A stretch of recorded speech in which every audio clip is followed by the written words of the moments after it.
Spring Country News Notebook, the complete in-depth look and listen for Sulphur Springs and Hopkins County. Heritage Park is about ready to go for this big weekend. It'll be the Folk Festival, an annual event. Bigger and better. Lucy McCorkle, the Hopkins County Historical Society president, and Society member Carol Basinger talked with 18 News this morning. First off, a lot of fun for all the family. We have a chili cook-off beginning. Contestants will be able to set up at 7 o'clock Saturday morning or even the night before, Friday evening. The actual judging for the showmanship part of the chili cook-off begins at 10 o'clock on Saturday, and the tasting begins at 1 o'clock. We also have cow chip bingo this year, which is brand new for, I think, this area, although I have heard of it in other places. That's where we see the cow doing just what comes naturally. Yeah, elaborate on that a little bit. How will cow chip bingo work? Okay, we're going to have a cow with a pen marked off with 50 spaces. The pen will be 10 foot by 20 foot. Spaces will be 2 foot by 2 foot. For a $5 donation, which goes toward the Heritage Park and Museum here, you can have your choice of a square.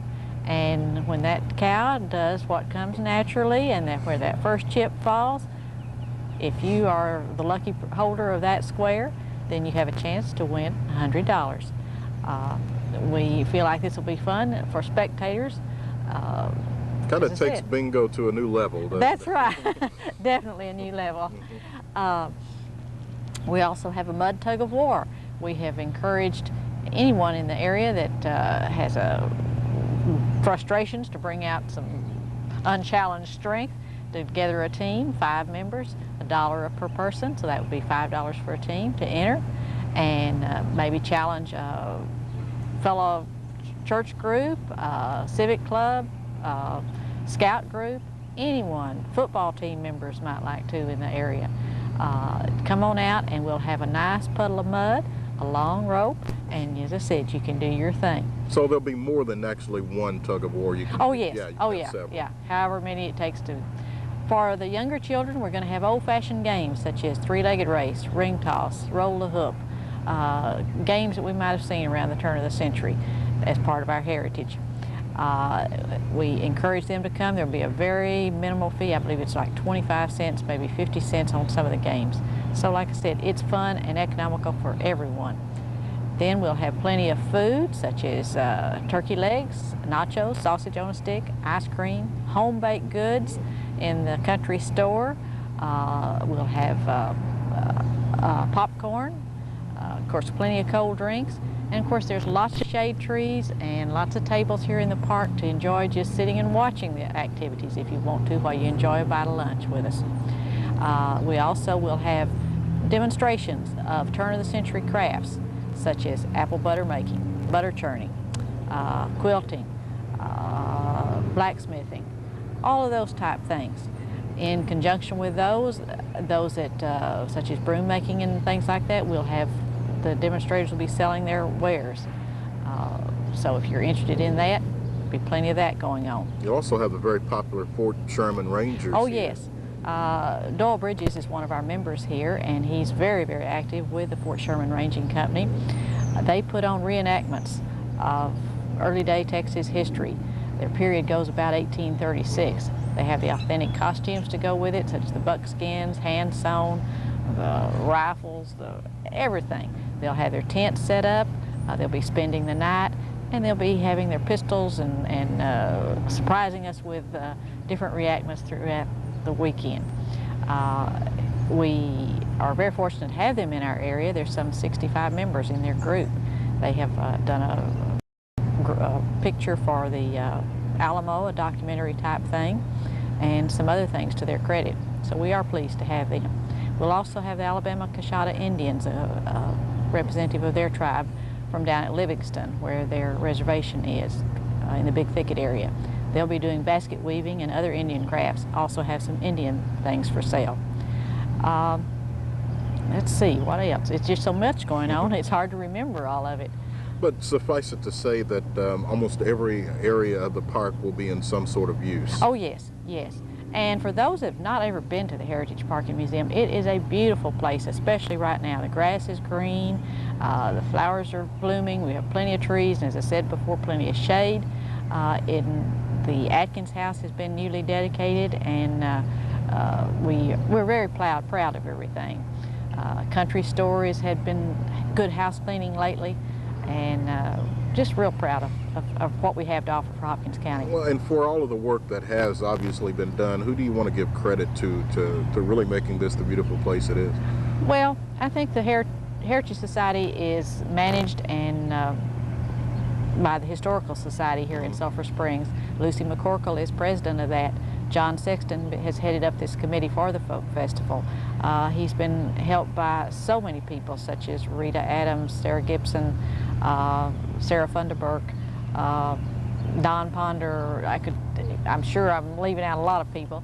But we have all worked. We're a small group, but we have really worked hard to make this a success.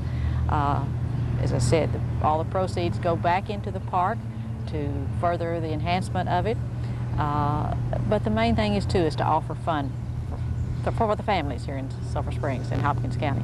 With the Folk Festival seemingly getting bigger and better each year, are you hoping for that continued growth? I know you want to do it again next year. Oh, sure, sure. And anytime anybody's got an idea for it or would like to work on it, we're more than welcome any kind of volunteers. As I said, the more the better. You also need some new members, don't you? Yes, you're we always do. Looking for always that. For new members.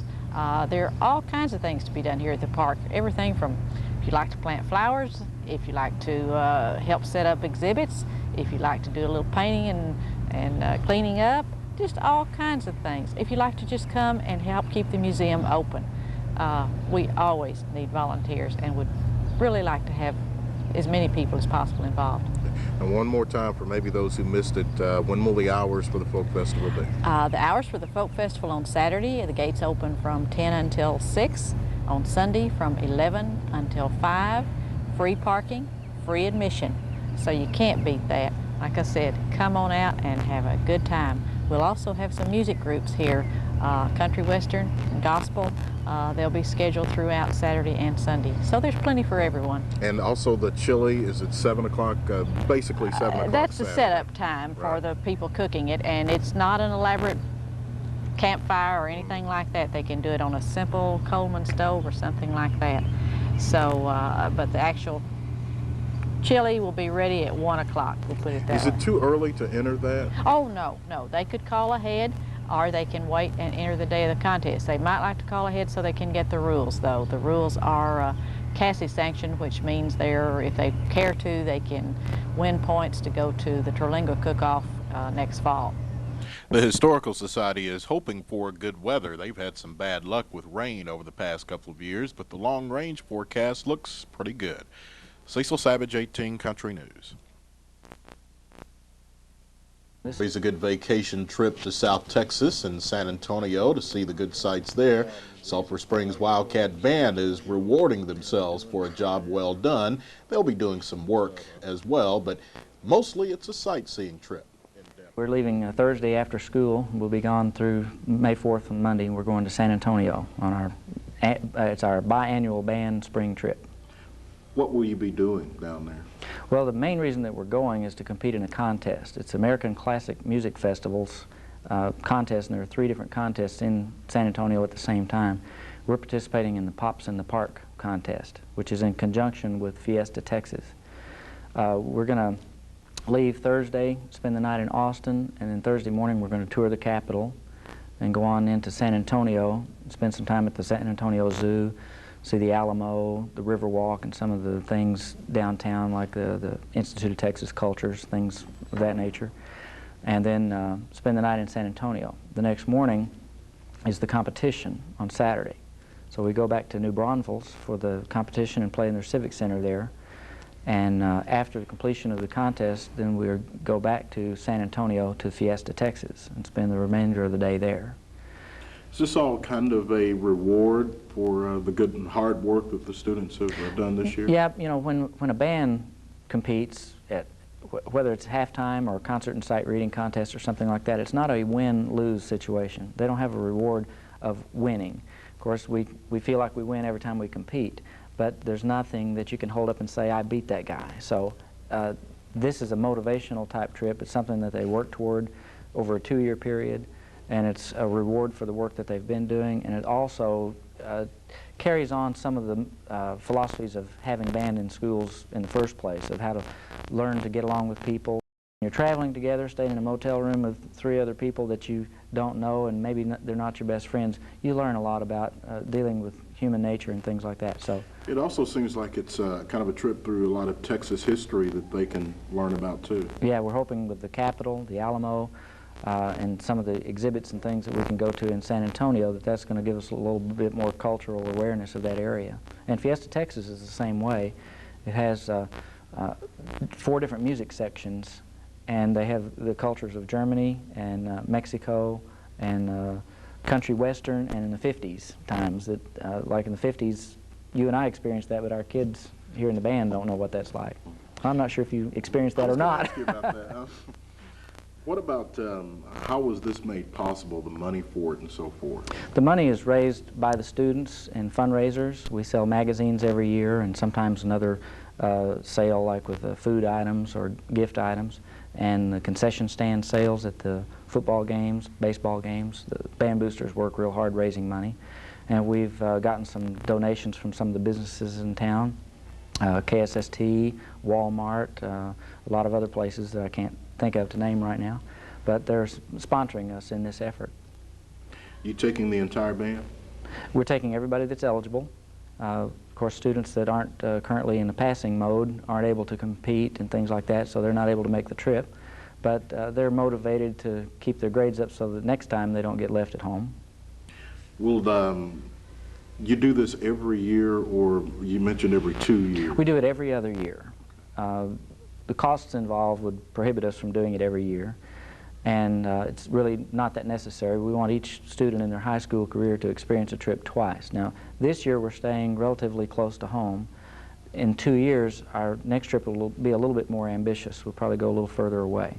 Is that in the planning stages? Can you give us an early hint? Well, I've got several ideas. There are some real nice packages for a Florida trip to Disney World, and 4 years ago, I believe, the band went to Disney World, and it was a real good trip. So we might repeat that one. We've also considered Washington, D.C. and Branson, Missouri. How many other bands will be in San Antonio with you? There are a lot of different events going on at this time. This is the, I forget the name of it, the Fiesta Flambeau, or it's the big holiday season in San Antonio, along with Cinco de Mayo, which is the weekend that we're going to be there. I would just have to guess. I would guess there's probably going to be 300 to 400 bands in San Antonio over that 2-week period. Which I would think even more emphasizes the learning experience to see how other bands do things as well. Right, to see them in competition, to see how they control themselves going onto a stage, how they act and present themselves. It shows us things that we should do, or maybe in a lot of cases what we shouldn't do. Ben was hoping for a nice quiet time in San Antonio. He wasn't sure what Fiesta Texas meant, though, and I reminded him of Mardi Gras. Cecil Savage, 18 Country News. T. Meyer and Greg Adams are with the Wesley United Methodist Church in Sulphur Springs. About a month ago, they returned from Nicaragua. We brought you that story. Well, they're going back, and this time they'd like to take some items from Sulphur Springs. Tell me a little bit about the process of getting organized for this type of trip. Well, in order to get ready, we have to make up the goodie bags that we hand out to the children that'll help them continue their personal hygiene. So we are trying to get together at least 500 goodie bags that'll have a comb in them, a toothbrush, toothpaste, washcloth, and soap. And so we're having people are donating those items or money so that we can get those items. And we also have to gather lots of medicine, and Greg handles the ordering of the medicine. Greg, I think some of the items she just listed there might be minor to us, but the people down there don't have any of that, do they? That's correct, Cecil. They don't have anything. They're really destitute for any sort of medical supplies or any kind of sanitation supplies. What do you hope to see? Do you expect things to be better this time, or worse, or about the same when you get down there? They will be about the same or worse. We don't know what sort of problems we're going to encounter because of the people which may be coming into the area that have been in the area where the volcano is erupting. Oh, tell me about that. Haven't heard about that. Yes, there's a volcano about 70 miles northwest of Managua, which has been erupting. Now, we will be about 100 miles northeast of Managua, so we don't really expect that area to be affected any as far as, you know, a lot of influx of people, but there have been a lot of displaced people from the volcano area. Well, I was going to say, Bonnie, it seems to me that would be particularly dangerous because we're not talking about brick homes here that may be able to withstand some of that. A lot of the homes are just made out of tar paper or things like that, and we may run into a lot of them that have breathing problems due to the ash from the volcano in the air. And also, I received a phone call saying that they had an earthquake this past weekend in Nicaragua, so I'm not sure how close that will affect anything either. Can the government overcome any of this? Can the government put some money in and try to help people with these type of disasters? You mean the Nicaraguan government? Mm-hmm. Really, no, because the Nicaraguan government is broke. They just do not have the base that a lot of the Central American countries have. They're really just starting from square one, coming out of the war. Have either of you kept up with some of the friends that you met down there, some of the people that you met? Yes, we have. Tell me about that. Well, they have a concern, continuing concern for the situation in Nicaragua, and they're continuing to work, you know, down there basically in the same manner that we are. Most of the people that we've been dealing with are people who are going on short-term mission trips as we are. However, we do have several missionary friends who we work with and keep in contact with on a regular basis who live in the country of Nicaragua. I don't know if I asked you this the last time we talked, but how were you accepted down there as Americans coming into a foreign country? Were you accepted very well by the people? I thought so. We had to gain their confidence first. After the war, you know, you had to show them really that you meant well. But then once they realized you really cared and wanted to help them, they were real receptive. Do you think that will make it a little bit easier on this next trip? Yes, I think, and they're excited. We've heard that they are really looking forward to us coming back. They're already anticipating, you know, quite a large crowd of people wanting help. Okay, now let's talk about the trip itself. When will you be leaving, and how many people from this area will you be taking with you? There's 5 going this time, leaving May 9th, a week from this Saturday. How long of a trip is it? 8 days. How long will it take you to actually get down there? We'll be there by that afternoon. Oh, great. Okay. And you need, as we kind of touched on at the beginning here, you need some help from people here in Sulphur Springs. Let's talk about that a little bit. Okay, we need ingredients for goodie bags. If people could go ahead and put together a quart Ziploc bag with a tube of toothpaste, a bar of soap, a comb, toothbrush, and a washcloth. That would be a great help to this trip. We're in the process of acquiring our medical supplies, but our biggest need right now is goodie bags, what we call the goodie bags, which I just mentioned. How do people go about helping out? Well, they can put these together and drop them by the radio station, KSST, or they can bring them by Wesley United Methodist Church at 614 Texas. Cecil Savage, 18 Country News.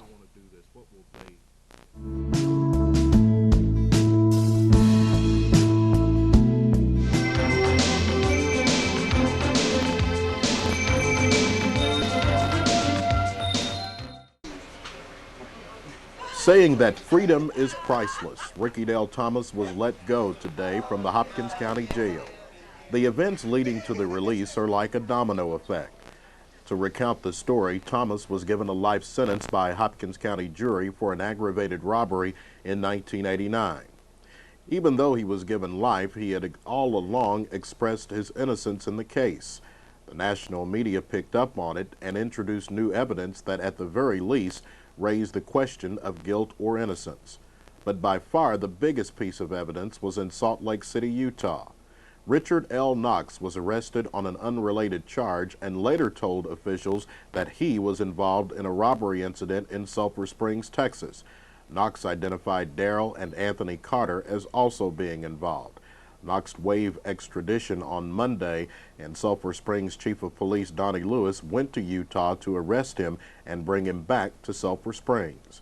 Yesterday, Knox confessed to the Sulphur Springs robbery, and District Attorney Frank Long, who convicted Thomas, filed a motion with the 6th District Court of Appeals in Texarkana asking that the Thomas case be returned to Sulphur Springs.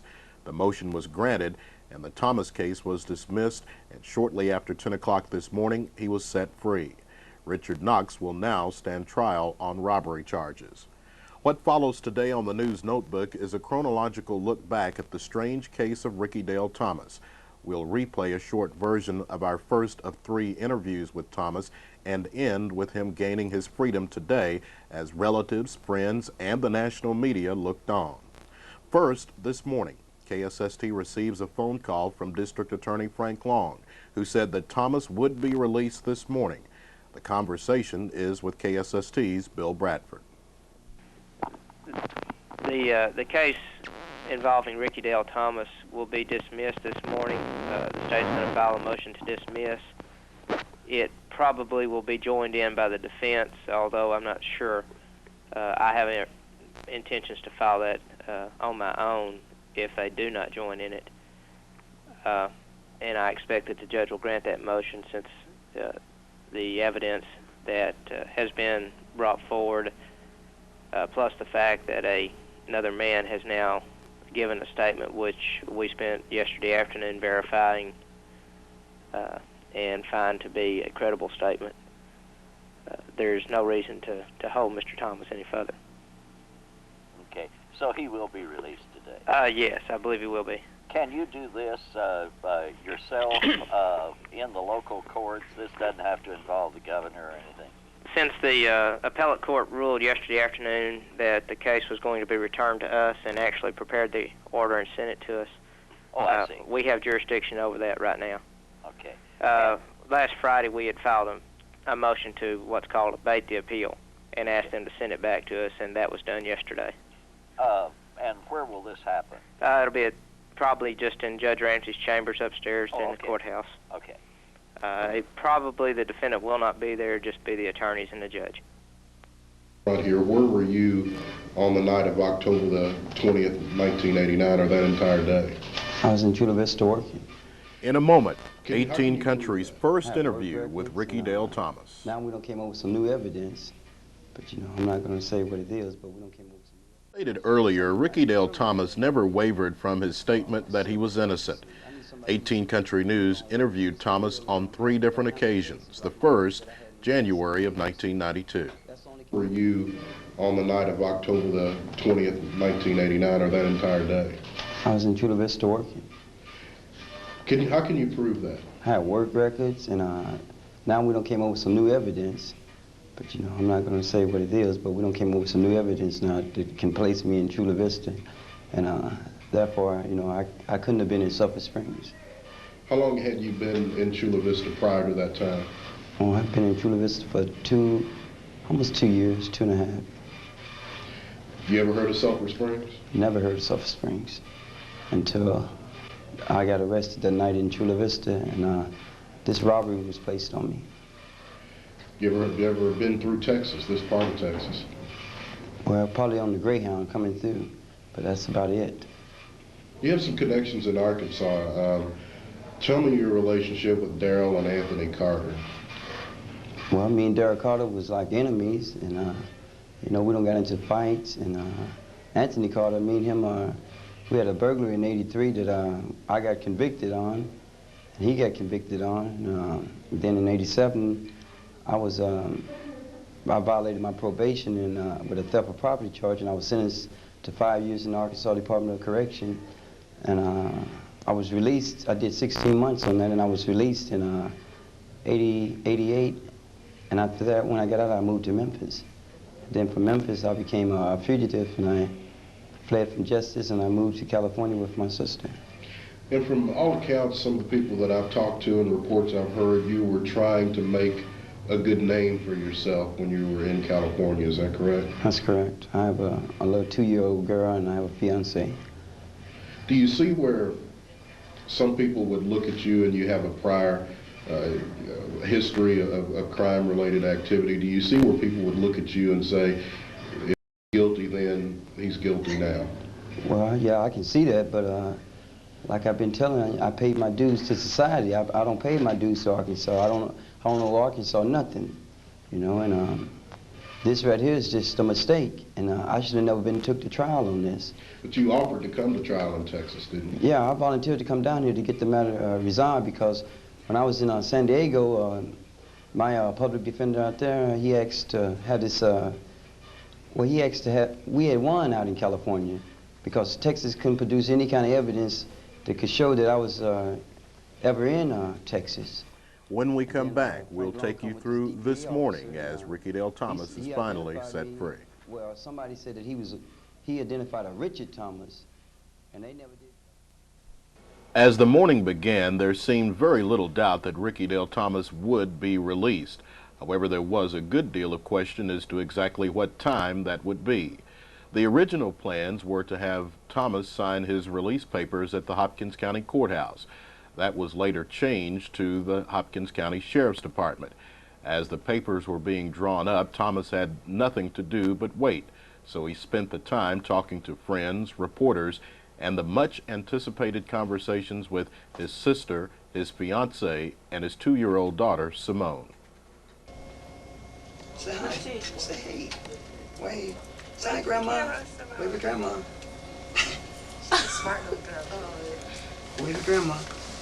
Say hi, Grandma. Like she waved at you. Say hi, Grandma. Understandable mistake. You gonna speak to Grandma? Say wave. Say hi, Grandma. There she go right there. Say hi, Grandma. Wave at her. You have to say it, Simone. Bye, Grandma. Hi, Grandma. Say hi, Grandma. Oh, you don't listen. Get Daddy. Get Daddy. Did you have to be here? She was sitting out. She sitting out there. You been missing Daddy? I already got her. Did you? He even took time to sign a few autographs. Thomas then granted Channel 18 and KSST a fourth and perhaps final one-on-one interview. Ricky, how you feel? Well, I feel good. I feel good. I'm with my little girl here and 2 concerned citizens, you know, and I feel great. They've been here, you know. As long as I've been here, they've been coming up to see me, and, you know, they learned about me on the Donahue show, and, you know, whatever I needed, they was here to provide it for me, and I just like to thank both of them. And, you know, it's nice to know that, you know, you got people in your town like that. When did you first find out that this was all going to take place, that you were actually going to get out? Oh, I found out yesterday, you know. And, you know, at first I thought it was Monday, but it didn't take place Monday. So then my lawyer, Williamson, you know, he came over and said, you know, it's going to happen. Then Scrappy briefed me last night that it was going to happen. And so now, you know, we're just waiting, you know, it's just like 35 more minutes and I'll be out of Sulphur Springs. What were your first thoughts? I mean, did you jump up and down, or were you know, pretty reserved about it? No, I'm real kicked back, you know, and you know, like I said, you know, I'm excited that I'm with my family, you know, but as far as being excited about being released, you know, I'm happy about that, but I'm not overwhelmed because this should have never happened to me in this town, you know, because I had overwhelming evidence and they convicted me on circumstance evidence, and you know, like I said, they took 10 months of my life. So, you know, like I said in the paper a long time ago, Frank Long, he won round 1, but I will prevail in round 2, and, you know, and it's a round 3, and you know, just watch out for it, you know, because I plan on it. It's going to be a good round. Do I detect a little bitterness? Well, my bitterness is not towards the town, it's towards the judge and the DA, because they're the ones who sit back and, you know, they go to school for this and they have like all the law books to look up laws and everything, you know, to stop something like this from happening. But they sit back and the judge just rubbed his head like he had a headache, you know, and he should have did his research. You know, that's what they got the law books for. What was it like in jail? Did you ever think I'm never going to get out? Nobody's ever going to listen to me? Well, no, I never thought that. You know, I kept the faith, you know, and I had a lot of encouragement, you know, from people from all parts of the country to keep the faith, you know, believe in God, and, you know, He'll see you through this. And that's what I did, you know. I kept the faith, and I believed, and I know that I was innocent. So, you know, with them two things, I knew I couldn't lose, and it paid off. I asked you this last week, and you couldn't really answer, and that's about the potential legalities against any other people. Are you willing to talk about that anymore? Well, no, my lawyer is going to take care of all that, you know. I talked to him last night, and he's taking care of all of that, you know. Everything, you know, he's taking care of. So, okay, what are you going to do next? Well, first thing when you get out, what do you want to do? Well, we're going to go and I'm going to buy my little girl something. And then after that, it's on to New York. And then after that, it's back home, and then we'll... Yeah, Austin first, and then from Austin to New York, and then from New York to San Diego, and then we'll rest, and then we're going to take her to see Shamu, the fish, huh? Is there anything that you have learned from this that you'll always remember? Oh, yes, that freedom is it's a privilege, you know, and you just can't take it for granted, you know. And when, you know, it's nothing that you know, like you going out doing this just for a quick buck. You know, I advise anybody's young, you know, to think twice before, you know, they do something like this, because once you get into the system, you're in, and I don't fought like hell just to survive, and you know, it's been hell, you know. I'm going to ask you a serious question here. Were you framed, Ricky, do you think? Well, you know, I really can't, you know, respond on that, because I really don't know, but I think the FBI had something to do with it, because, you know, if you always know, it's like when you run up in a bank and somebody robs someone and they have on a Mickey Mouse costume, the FBI can always peel off that Mickey Mouse costume and see who that person is. And here it is, the FBI took a surveillance picture of this guy, and they don't know who he is. And, you know, that's kind of stupid. Come on, let's get real here. You know, they're supposed to be the best. You know, that's what we pay them so much money for, taxpayers. They're supposed to be the best. But you can't wait to get your little girl and fiance back to California. Oh, yeah, oh, yeah. We got a lot of sunshine we got to suck up, huh? Yes! And then the word came. The papers had arrived, and Ricky Dale Thomas was a free man.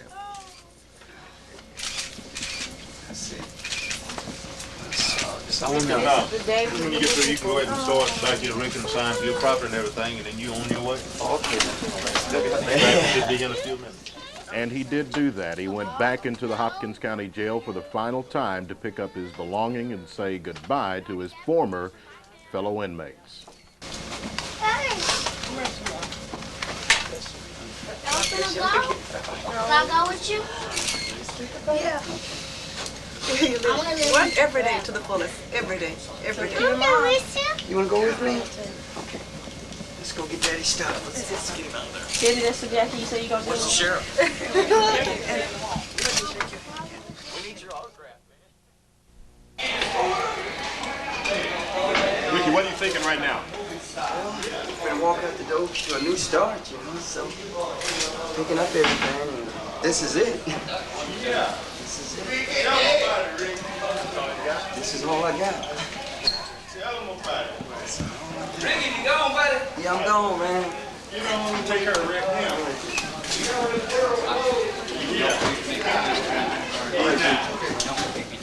See you, man. Be cool, man. Good, folks.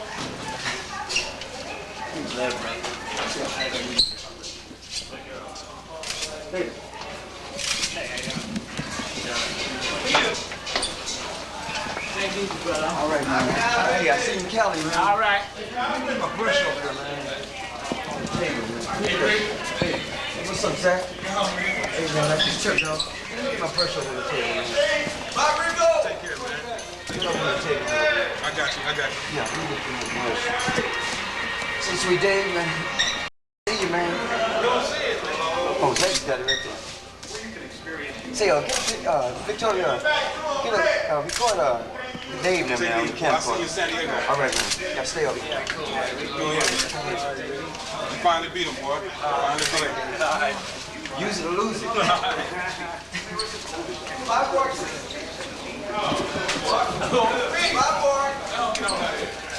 See y'all later.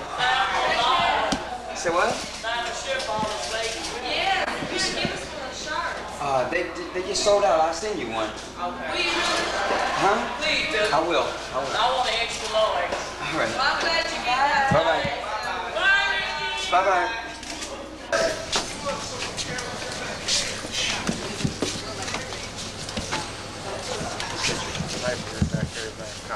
Okay.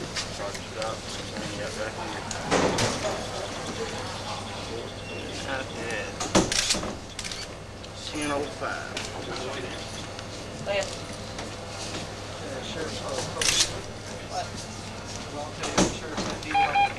Judge Mills out. Contact your office, please.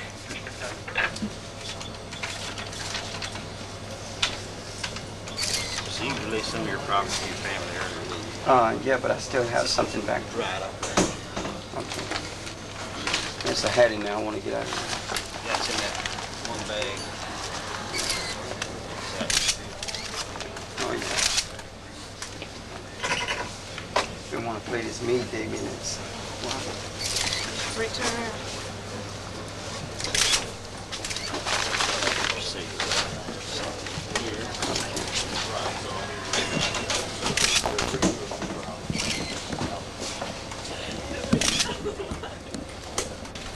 You're free to go, Ricky.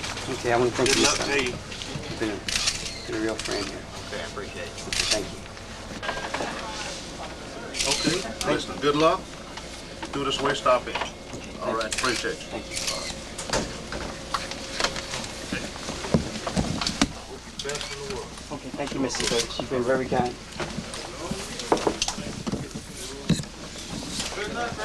Okay, see you later, Les. All right, take it easy, man. And as Ricky Dale Thomas made his way out of the Hopkins County Jail, the national media awaited. First thing you're going to do now? Well, we're going to go to Austin, and Donnie, you said that they want to do a show.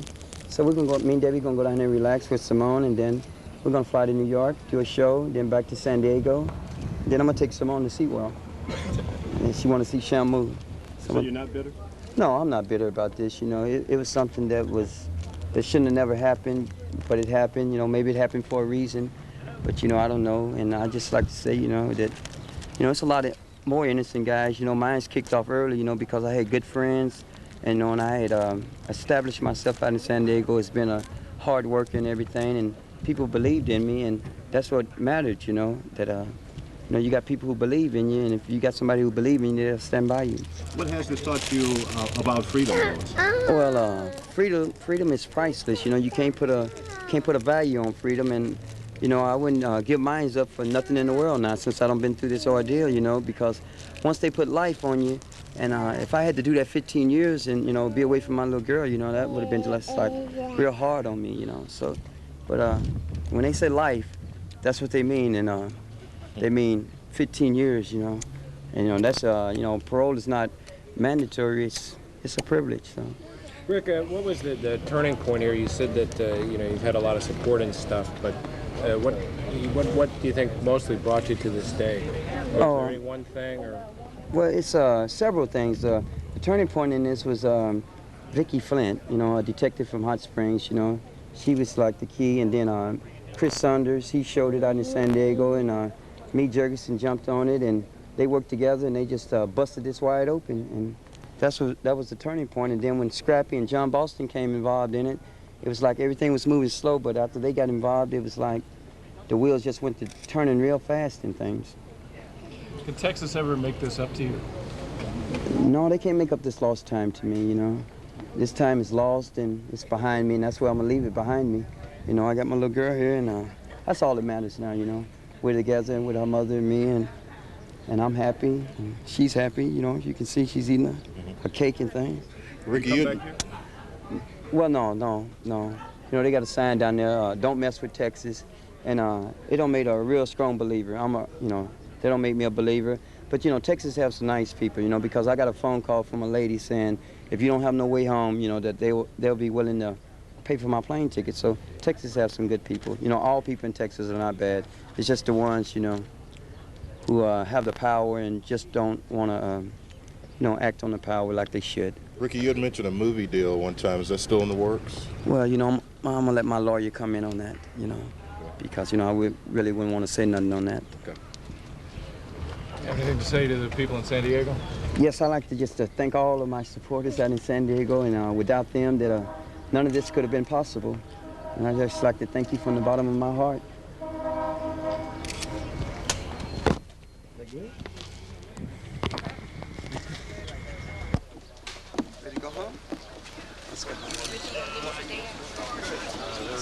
Well, Ricky, this is it. This is it. Oh, yeah, this is it. I tell you. You got our address and stuff to be touched. You have a beautiful life. Rick. Okay? Yeah. Check.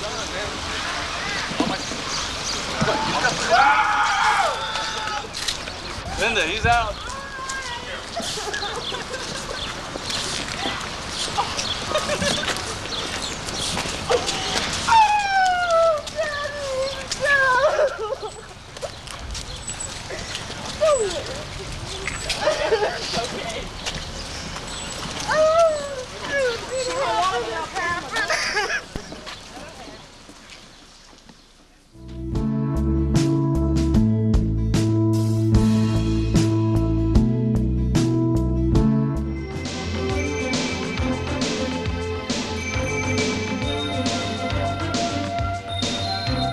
Sections of Los Angeles, California were a battle zone last night and today as residents reacted to yesterday's acquittal of 4 Los Angeles police officers in the so-called beating case of Rodney King.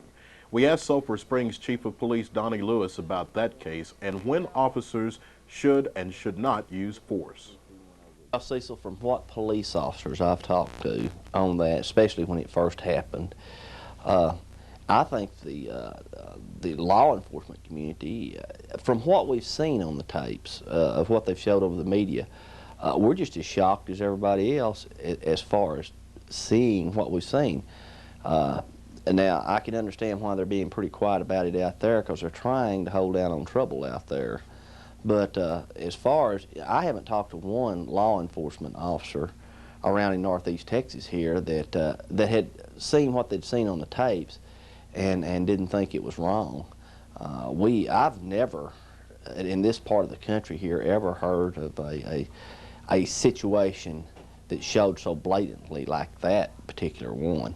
But as I was saying last night when I watched it on TV, that it looks like to me there's got to be something there, Cecil, that, you know, you got to understand a jury out there made this decision.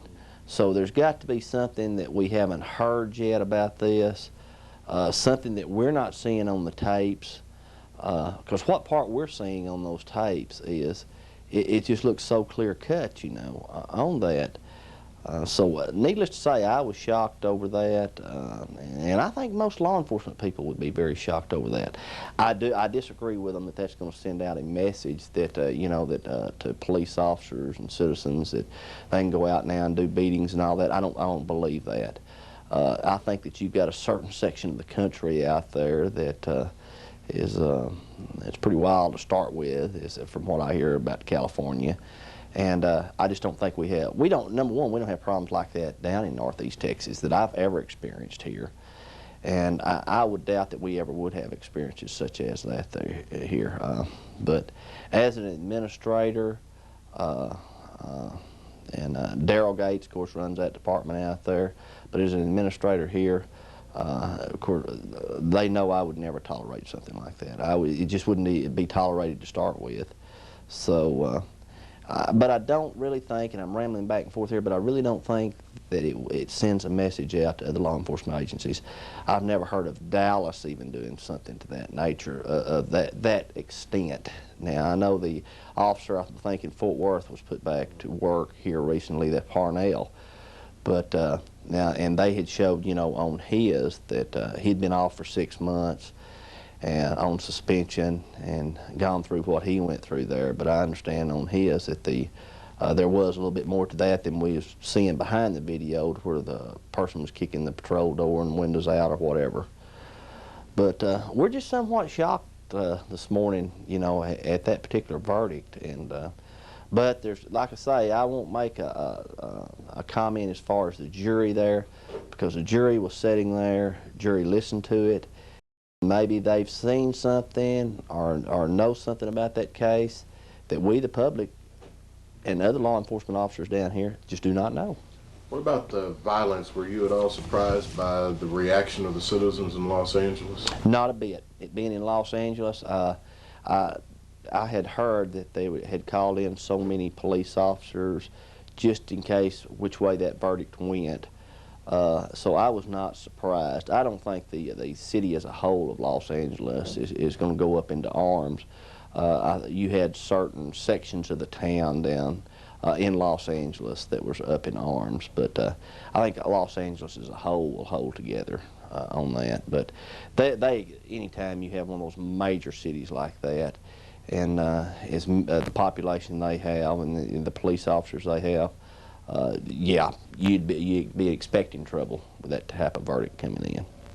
And I think we'll hear more about it today and the next few days it goes on why a verdict such as this was brought in. Cecil Savage, 18 Country News. At last year's All Sports Banquet, it was the first time that they began inducting members into the Sulphur Springs Sports Hall of Fame. So they're going to do that again this year. The All Sports Banquet is next week. They've got some outstanding candidates, and they were announced this morning by Hall of Fame Committee Chairman Stephen Bonner.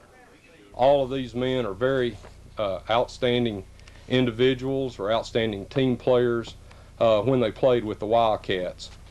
It's always a hard decision, and we had some people's names that were brought up, and we had some applications sent in and nominations sent in, and we certainly appreciate those. And there is one rule that we have that might not have been publicized, that a person does need to have finished his college eligibility before he's considered for the Hall of Honor, but certainly there were some names nominated that will certainly be considered in the future. And because nominations may not be inducted this year certainly doesn't mean that they're not worthy. We can only induct so many people each year, and we had a lot of catching up to do. So we have a lot of wonderful Wildcats out there still that are potential Hall of Honor inductees.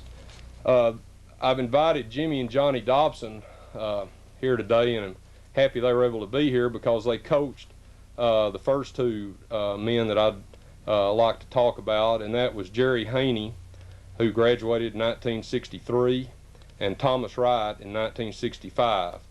I have a little paragraph on each of these men that I'd like to read. Jerry Haney was the last Wildcat to become a four-time All-District selection in football. He epitomized the guard position in high school football. Displaying uncommon courage while fighting a leg injury, he earned all-state recognition as a senior and served as team co-captain. An outstanding weight man in track and field, Jerry had a 36-inch vertical leap and was once timed in 10.2 seconds for the 100-yard dash. After graduation, he was a 3-year starter for the Baylor Bears in the defensive line and is currently the defensive coordinator at Weatherford High School. Emblematic of what desire and hard work can accomplish, Thomas Wright became an all-district selection in football, basketball, and baseball in 1963 and 1964, and all-state in the latter season as an end on the gridiron. An outstanding performer in the mile run and track, this accomplished Wildcat became a starter in football for the Tulane Green Wave in college. He currently is the successful owner of his own business, Tom Wright Shutters in Dallas. Our next inductee will be Jacob Lewis, who graduated in 1976. A multi-talented Wildcat, Jacob Lewis received all-district honors in basketball and baseball. A tri-captain of the football team, he added special talent and a sense of leadership to everything in which he participated. His career was highlighted by receiving the Fighting Heart Award as a senior. He is currently a professional engineer with Texas Utilities in Dallas. And we're certainly happy about Jacob's selection, and there's another certainly deserving athlete. Our fourth inductee will be Jordan Stanley, who graduated in 1982. An obviously gifted student athlete, Jordan Stanley was a record-setting two-time all-district selection at quarterback for the Wildcats in 1980 and 81. Among the records set, most yards total offense 2,683, offensive plays 584, net passing yards 2,515, completions 173, most touchdown passes 15, most touchdowns accountable for 31. In his all-state senior season, he led the Wildcats to 7 consecutive wins. A 3-time all-district baseball selection, he and brother Jason were the pitching backbone of a bi-district championship team. After graduation, he played football and baseball at Louisiana Tech and is currently a student at LSU Medical School in Shreveport, Louisiana. Our fifth inductee, and the reason I've kept this one for last is because of the meaning of this, is Max Poss Baxter, who graduated in 1954. A valuable cog in the Wildcat athletic machinery of the early 1950s, Poss Baxter was a 3-year letterman in football. Serving as tri-captain of the 1953 squad, he was also a star performer in basketball and baseball. Since graduation, Sulphur Springs has been fortunate to have Poss remain as a valuable citizen and premier supporter of Wildcat athletics. He is a personification of what the valuable traits of sports, perseverance, and courage are all about.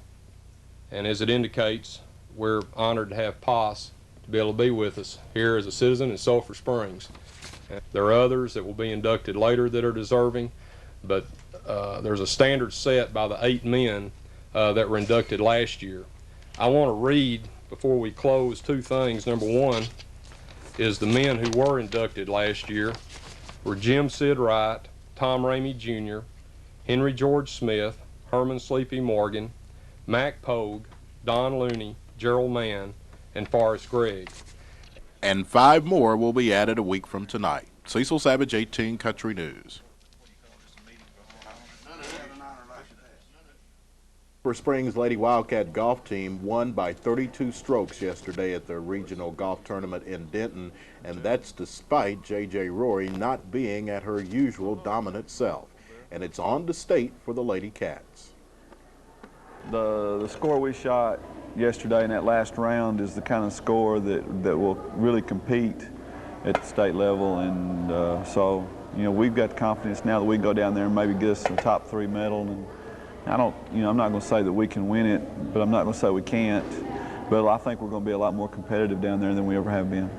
Now, in Denton, the weather was not exactly what you'd want, particularly on the first day. Kind of take me through both days. Well, the first day really was rough. The wind was steady, 30 miles an hour, and gusting up to about 40, and it was hard just to stand up, much less to do anything. And we've got a team of girls who hit the ball pretty far and pretty high, and it was blowing it all over the place. Amy Harris had a good day the first day, and I guess it's ironic, but she's the one person on our team that doesn't hit it very far and very high. She just kind of kept it on the ground and rolled it down the middle, and she ended up having a good day. But JJ had a tough time the first day with the wind. Kelly Moody had a good score, but the back 9, she went way up because the wind started bothering her, and Daphne Hill had a tough time on the first day. And then the second day, the weather wasn't that bad. It was a little windy when we started, but by the time we'd played 6 or 7 holes, the wind had really settled down. It was sunny and warm, and it was dry, and I think our score showed that. Overall, it wasn't the greatest of tournaments for J.J. Rory. For most people, it would be outstanding. Aren't you a little bit pleased that the other members of the team kind of picked her up or picked up her slack and kept you in the thing? We've talked before about how it is that we're always as successful as we are, and I'm not real sure what it is, but somehow or another we just we know how to win. And I really think that's it. I think it's that whenever somebody has a bad day, somebody else has a phenomenal day. The first day, everybody was above average, really, except for Kelly Moody and Amy Harris. They really came through. Then yesterday, Kelly had a good day, but Daphne Hill had an awesome day. Carly Hammergan had a real good day, and then JJ had a good day. So somebody's always picking the other person up, and I think that's the tribute to our success. You know, it is a team game played by individual players, and our team is stronger than the other teams in this region by far. Okay, and then in the middle of May, you go on to Austin, and obviously the competition there is going to be extremely difficult. Oh, it's going to be some good teams down there, and in all honesty, the last couple of years we really didn't have a chance to really compete much down there. But this year, I think we can compete. I think we can be in the top half and maybe even get in the top 3. And you know, we're going to have 2 really good days to do that. We're not as consistent as, say, in Andrews, who's going to have 5 kids that shoot in the 80s, you know. But I think we're going to have 1 in the 70s, and we're going to have 2 in the 80s, and we're going to have 1 in the 90s. And if we can do that 2 days in a row, then we've got a chance to compete down there. Is this a difficult course? It's pretty short, but it's in such good shape that it just really plays. It plays easier, I guess. I think it's a little bit more difficult than North Texas. But then North Texas's greens were not as smooth as these are going to be, and it was kind of hard, you know, for some of the good putters to make the putts. And we really play pretty well down there, or at least, you know, JJ, Kelly, and Daphne have had good days down there. Amy and Carly haven't played before, so we'll have to see how they do. But I think the first 3 will have a good tournament down there. The boys' golf team finished in 2nd place behind a very strong team from Highland Park, but still, they're excited to be going to state. Well, Tuesday ended up being kind of frustrating. The weather, we had a big lightning storm, had to come off the course. Judd Whiteman was as hot as he could be, and I didn't really want him coming off, but it was, you know, there's no way we could stay out in it. It was dangerous. And so we came on off and stayed until it was clear, and went back out, and he picked right up where he left off, so I was very proud of that. He carried us on the first day, on Tuesday. And then yesterday, Chris Bauer did his part to carry the team. He shot 2 over par 72, was tied for the lead in the tournament about halfway through the backside, so he's almost through, and ran into trouble in the hole, had a double bogey, and the guy he's playing with that he's tied with makes a birdie, so there's a 3-stroke swing there. So he drops from first, tied in second. There's a 3-way tie for second at the end of the tournament, and had a playoff, and he makes a bogey on the first hole to take 3rd place, and another player from Highland Park got 2nd. First place was a player from Highland Park. But we got 3 out of our 5 on the all-region team. The others missed it by Trey Williams by 1 stroke, Philip Gibbons by 2 strokes, making all-region. We played very well considering the conditions. Had some of the toughest pin placements I've ever seen, and that's players and coaches and everybody all alike was complaining about the pin placements. But their greens were kind of rough shape, and they were really trying to save their greens, even though it was a regional competition. Almost came to be what we expected yesterday. If we all played the way we're capable of on the same day, we knew we could win it. But we've got to do that. Yeah, now at state, and of course this is going to be the absolute best. What kind of attitude will you and the team take down there? Well, last year we finished 6th out of 8. Now, you know, you said, well, 6 out of only 8, that's not real good. But you got to remember that's 6 out of 200 and something schools in the 4A. So that is pretty good. But our goal is to break into the top 3. Because I'm trying to emphasize to them, if we play well enough that we can get in the top 3, anything can happen then. You can find yourself in the competition. But let's don't pressure ourselves saying, well, we've got to go down there and win it because we might not go back again. Because we've got the talent, we're going to have it coming back to go again next year, we believe. It's going to be tough. Georgetown, right there by Austin, they get to play that course, you know, often. Highland Park has been down there several times this year already to play it. They feel like they own the state championship. They've won it the last 3 years in a row. They are very deep. Boy, they've got talent. They had 3 guys play on the varsity during the regional competition that did not play during district on the varsity. They were on the JV. They switched them around. Hank Keeney was one of them. He was ineligible. They had another player who became ineligible after district and so forth. And so they just have that kind of talent all the way through the program. And of course they sit right there amongst some of the best courses in the state. Their home courses are Royal Oaks, Glen Eagles, Stonebridge, And so they play those courses all the time. They played at Denton several times during the year. That really gives them an advantage when they have that opportunity. We just play hard. We've got some very talented players. If we'll go down and not let the state tournament get us, and we'll play up to our capabilities, we can play with any school down there. So if we'll keep that in mind, try to break into the top 3, we'll see what can happen then. Wildcat boys track team leaves for a regional in Denton tomorrow. We're excited about our 4 kids that are going. We got Chris Wright in the 100 and the 200, Billy Turner in the 1600 and 3200, Craig Vaughn is pole vaulting, and Andre Glenn is our long jumper. And it's going to be pretty tough competition, but the kids are excited about going down there and seeing what they can do. What about today? Are you going to work them out any today, or it's going to be a more of a mental type of thing? Yeah, we work Monday, Tuesday, and Wednesday, and usually the day before our meet, we try to take time off, get our legs underneath us, and really at this particular stage of the game, we're not going to get a whole lot better with work. We just have to be ready to compete, with some of the best athletes around. So that's what we're working at. Are any of the 4 in a particularly good groove right now, you think? Well, yeah. In fact, almost all of them are. Craig's had a good week. Craig Vaughn has. Chris Wright has gotten better every time he's run. And Andre Glenn is really coming on as a sophomore.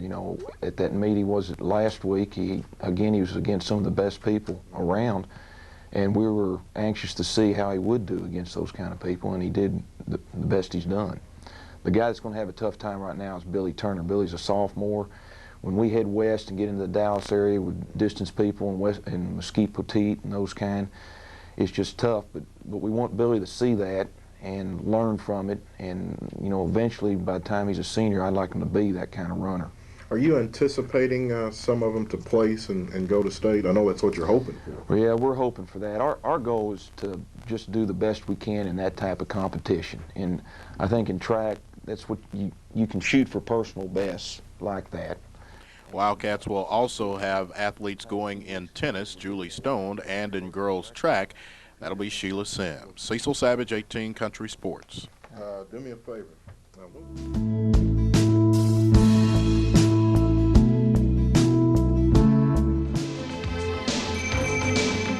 Kids may not be aware of it, but the bus they were just riding in may be helping to clean up the pollution problem. The Sulphur Springs School District has converted one of their buses from gasoline to propane. We had a bus that we converted to propane approximately 2 weeks ago, maybe 3. And what's involved in that, they have to put a separate tank underneath the bus that's designed exclusively for liquid petroleum gas fuel. And then it goes through a regulator that's mounted on the firewall of the bus, and then it feeds the gas directly into the engine. And so far it seems to be working quite nicely. We're happy with it. What is it designed to do? The purpose of the liquefied petroleum gas products is a higher rate of combustion, therefore you get less emissions into the atmosphere. And as you know, the state of Texas is on this big push now to get state vehicles to contribute less to this environmental problem. Will it improve fuel economy at all? No, it will not improve fuel economy. It's going to be just slightly less, but the long-term effects have been shown to be a little less also, environmental impact. Well, you only have it on one bus now. You're going to try to convert the entire fleet? No. We had identified 3 buses for conversion purposes, and as of right now, with it being so late in the school year, we've only gotten 1 bus in actual operation, and we'll probably get the other 2 online pretty soon, and then have the 3 buses running during the beginning of the next school year, and we'll run them for approximately 90 days and get us a good series of data to compare and see how they'll do. As of right now, we get roughly 80% of the mileage on a gallon of liquefied petroleum gas as we do a gallon of gasoline. So your gasoline is slightly more, where your liquefied gas is slightly less, so it probably balances out. What about safety? Is this type of fuel more flammable, less flammable? Why? It's not any more flammable than gasoline. The Railroad Commission, as you know, regulates these types of things, and whenever this bus was converted to do that, the Railroad Commission had to come up and do an on-site inspection and approve the procedure and all. So it's pretty tightly regulated, just like the other. You're coming down toward the end of the school year, and this is the busy time of the year for you with buses, isn't it? Very busy, yes. We're trying to wrap up. You know, a lot of the little elementary schools are going on their end-of-year field trips here in the county, and it's pretty active. The Sulphur Springs School District has become somewhat ahead of the times in bus travel. Remember, it was this year that they installed cameras on some of the fleet to help control discipline. Cecil Savage, 18 Country News. Came true today for Billy Sam Elliott, the longtime civic leader, officially took over today as the executive director of the Hopkins County Chamber of Commerce. It's been kind of hectic already this morning, which I expect that will probably get worse rather than better. I fully expect that to happen, but folks have been awful nice. We had a small reception this morning for my first day, and I did appreciate that. Had coffee and donuts, and a few well-wishers dropped by. I'd like to let y'all go ahead and have a cup of coffee before you leave too, as well as a donut. I've had a few phone calls already from well-wishers, as well as some business to take care of, so I've kind of waded off into it and gotten started. As important as I know it is for you in the past to have done work for the community, is this a really special day now that you are really in position to do some good things? It is a very, very special day for me. I've been involved, as we've talked earlier about, for 20, 25 years in community activities. And I think a lot of this community, I love this community, absolutely love this community, and feel like it's a privilege and an honor for me to be able to sit in this chair and have the opportunity to do things to make a difference. Last time I talked to you a couple of weeks ago, you really didn't have any plans in motion. Have you begun to think of some things you want to do? I've arrived here, and now I'm on that quest. I have not yet come up with any concrete plans as yet. There's things already going on that I've got to be a participant in that were already set up, but as of this time, no, I don't have any definite plans that I can relate to you. Give me a couple of weeks on that one. What are some of the things that you're going to continue? Well, I've got to go out to the Cooper Lake Fun Run meeting this afternoon. That was my first agenda item, and we've got we're participating in that. Hopkins County Chamber of Commerce, Commerce Chamber of Commerce, and Cooper Chamber of Commerce are organized this fun run. I'm kind of getting in on the tail end of it, so I'm going to have to run out there and try to catch up today and see what I'm supposed to do. As a matter of fact, because the fun run is tomorrow, and they're expecting quite a few runners and a pretty good crowd to come out. So.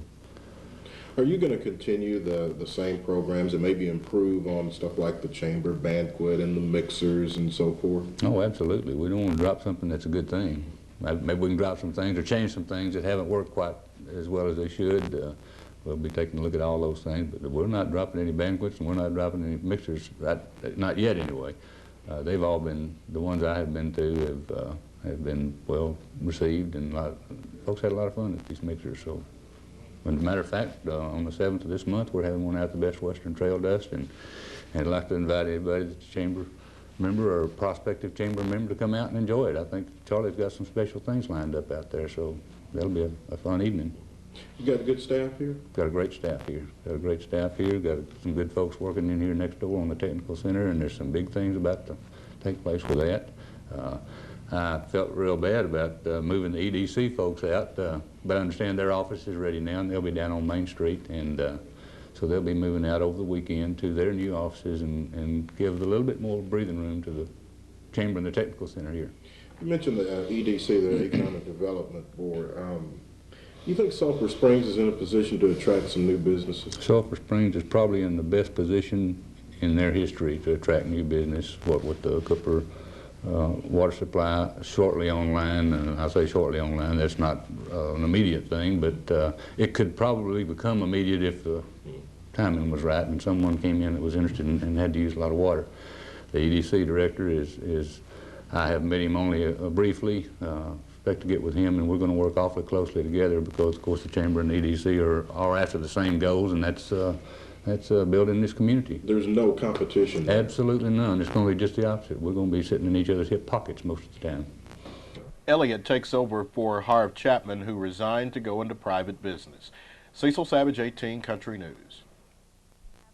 As expected, the Sulphur Springs High School UIL academic team was successful at the regional tournament in Denton, and that means that they now move on to Austin and the state tournament. We're really pleased with how well our kids did at regional. This year we have 7 individuals advancing to state competition. Maybe number-wise a few less than last year, but also we lost a contest out of competition that we did not have this year, which accounts for some of those numbers. But we feel good about we had kids to advance individually with first, second, or third place. Also, we say over and over and over, one of the strengths that we have is our depth. That is so true in that we had 2 of our team events to advance, that those kids did not place first, second, or third, but the team was strong enough that the team won place. So all of that team gets to advance. So how many kids total does that mean? We have 7 kids going to state. You pretty happy with that? I know, you talk about depth and the tradition and all that. Is 7 a good number? Yes, it is. I think, Cecil, anytime you get 3 or 4 or 5 kids to state, I mean, you've just got to be pleased. You know, if you get 1 kid to state, you've got to be pleased, because anytime we can advance a kid to a higher competition, we're gaining recognition for that kid. We're maybe increasing the chances of a scholarship for that because of exposure through competition. Also, it's good for Sulphur Springs and Hopkins County because people know where we are and they know that we're competitive. You're ambassadors for the school. That's right. And a neat thing that we had at regional this year, you know, Sulphur Springs wants to win. But if we can't win, we like to see other schools in our district win. Like, for instance, in one of our contests, accounting, first, second, and third was Texas High, and Sulphur Springs. When they were presenting the awards, they made the comment, well, what is it in this district? We need to go visit them, because if they can send all 3 competitors to state, something good's going on. And don't you take a little more of the pride in that because you feel like that maybe you are leading the banner in the district? Surely, right. We really do, because we go back several years, and like I say, anyone in district wants to knock Sulphur Springs off of top. Who are the kids that'll be going? We have Jermaine Bower in prose interpretation. Then our whole number sense team advanced Andrew Passons, Arjun Srinivasan, and Matt Young. Our whole spelling team advanced Rosa Fleming, Stacy Miller, Andrew Passons. Then in accounting we have Ashley Payne. Obviously these are good kids, and you expect them to do very well in Austin. Right, Cecil. We have, of course, you're always a little bit leery to play the number games, but we will come home with some state winners. Is state really a whole lot of the level above, say, certainly district and regional? Does it get even tougher at state? Yes, it does. And then too, Cecil, in a way, it's ironic. We'll have a kid to take a district test, and then we go to regional, and they'll come out and say, that test was not near as hard as district. Well, you may go to the same thing at state. That kid may come out and say, well, that test was not as hard as regional. And of course, we have no control over that because of the companies that make the test and that sort of thing.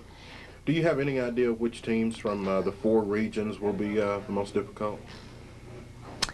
Highland Park will be difficult, naturally. They finished where in region? Okay, they were first in region, and let me go back to that a little bit. Regional, Highland Park was first place, Carthage was second place, and Sulphur Springs was third place. And we felt like that was really good, considering that we had the 13 kids at regional. You know, you have to feel good coming in third place when you have that many entries, because, see, half of our kids placed. So that's terrific. But Highland Park will be tough at state. Some of your Houston area schools will be really tough.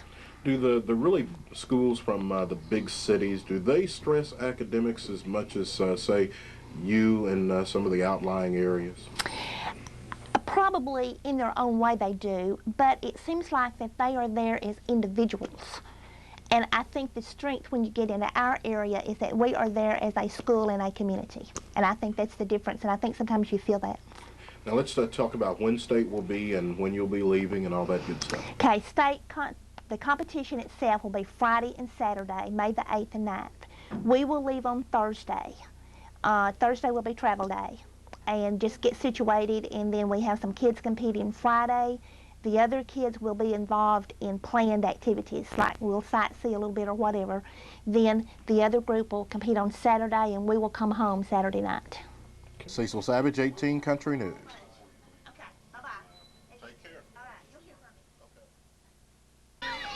Today is Lay Day, but then again, if you're of Hawaiian descent, you probably already know that. The students at Houston School have been studying about Hawaii and are going to do so a bit more, and they thought they would pause on this May 1st to help celebrate Lay Day.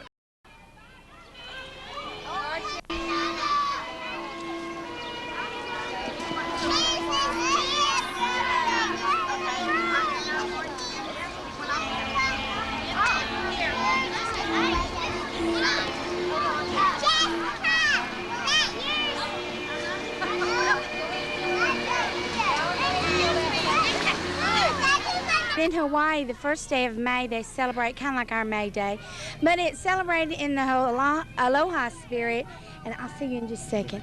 And this means friendship and love, and so they celebrate it with parades and pageants and things. And it was a fun idea to introduce our C unit, and we're starting next week with the C unit.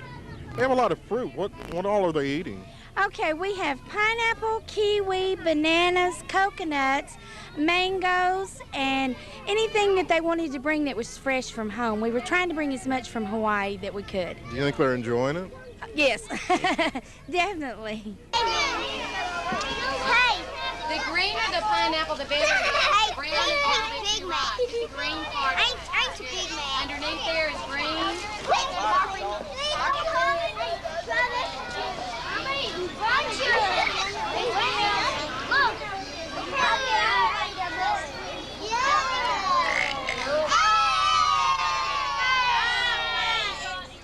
What about, it looks like they have drawings and so forth. They make all that? Okay, I'll talk to you in just a second, all right? The placemats they are made supposedly out of bark, and they would take the bark and they would wet it, and once it dried, they would soften it and make designs and make placemats out of it. And our leis we've made out of tissue to make flowers. All the children have on flower leis. And we've also made hula puppets, hand puppets, and we're going to practice a little song we've learned with our hand puppets later. Aren't you a little afraid they're going to maybe get so used to Hawaii they're going to want to actually live there? It would be nice, wouldn't it? That's fine with me. When you open up a coconut, you have to punch holes in it first to get the milk out. Is it good? Well, we lost last Is it good, Dad?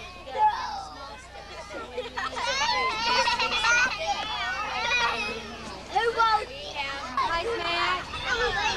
Hey, pour it out on the grass. If you don't like it, pour it out on the grass.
And these kids will probably have a great urge to watch TV tonight. And what else? Hawaii 5-0. Cecil Savage, 18 Country News.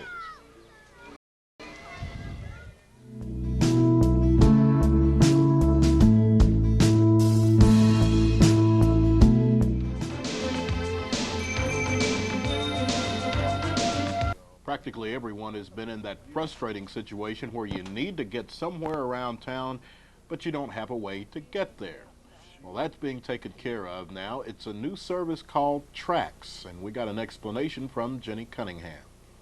Okay, TRAX is a new transportation system in which anybody that does not have a way to the grocery store or the doctor of any age can ride. It doesn't matter who they are. It doesn't have to be an elderly. It can be a young person. It could be like in the summertime, with children that need to go out to a baseball game or something, or need a way to practice. That's what the bus is for. Who's sponsoring this? This is really the state. It's by NETO.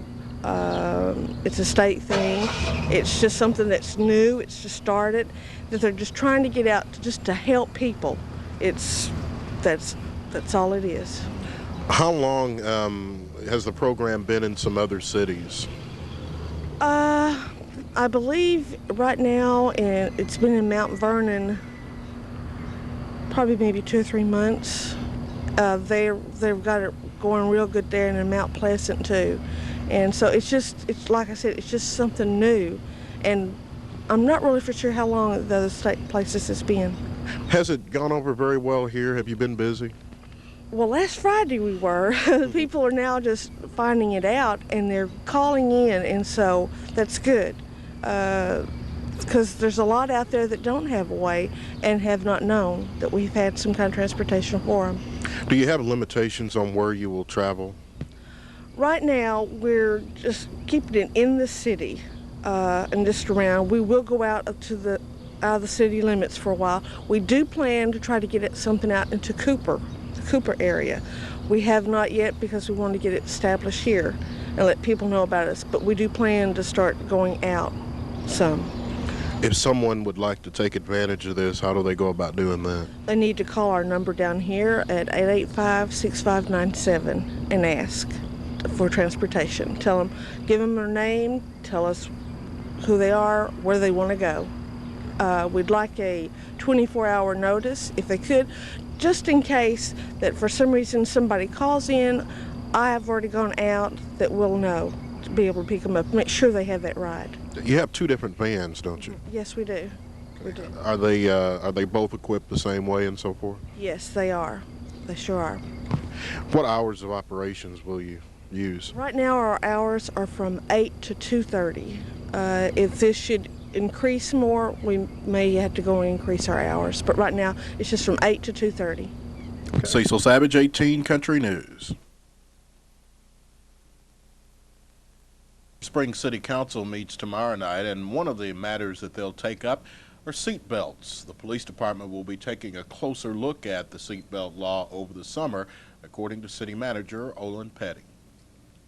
From time to time, the federal government, along with the state government, will have special emphasis on certain portions of traffic enforcement. It's called STEP programs. You remember we've had a DWI STEP program here in the past and other type of traffic STEP programs. The state Department of Transportation is having a special emphasis this summer on a STEP program for the purpose of encouraging the enforcement of seat belt use by the drivers.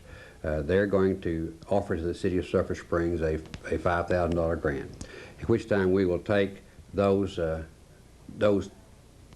funds and we'll hire our employees, our police department, to work a couple of extra hours a couple of times a week in their sole, or their main purpose, not sole, but their main purpose would be to encourage the enforcement of the seatbelt law.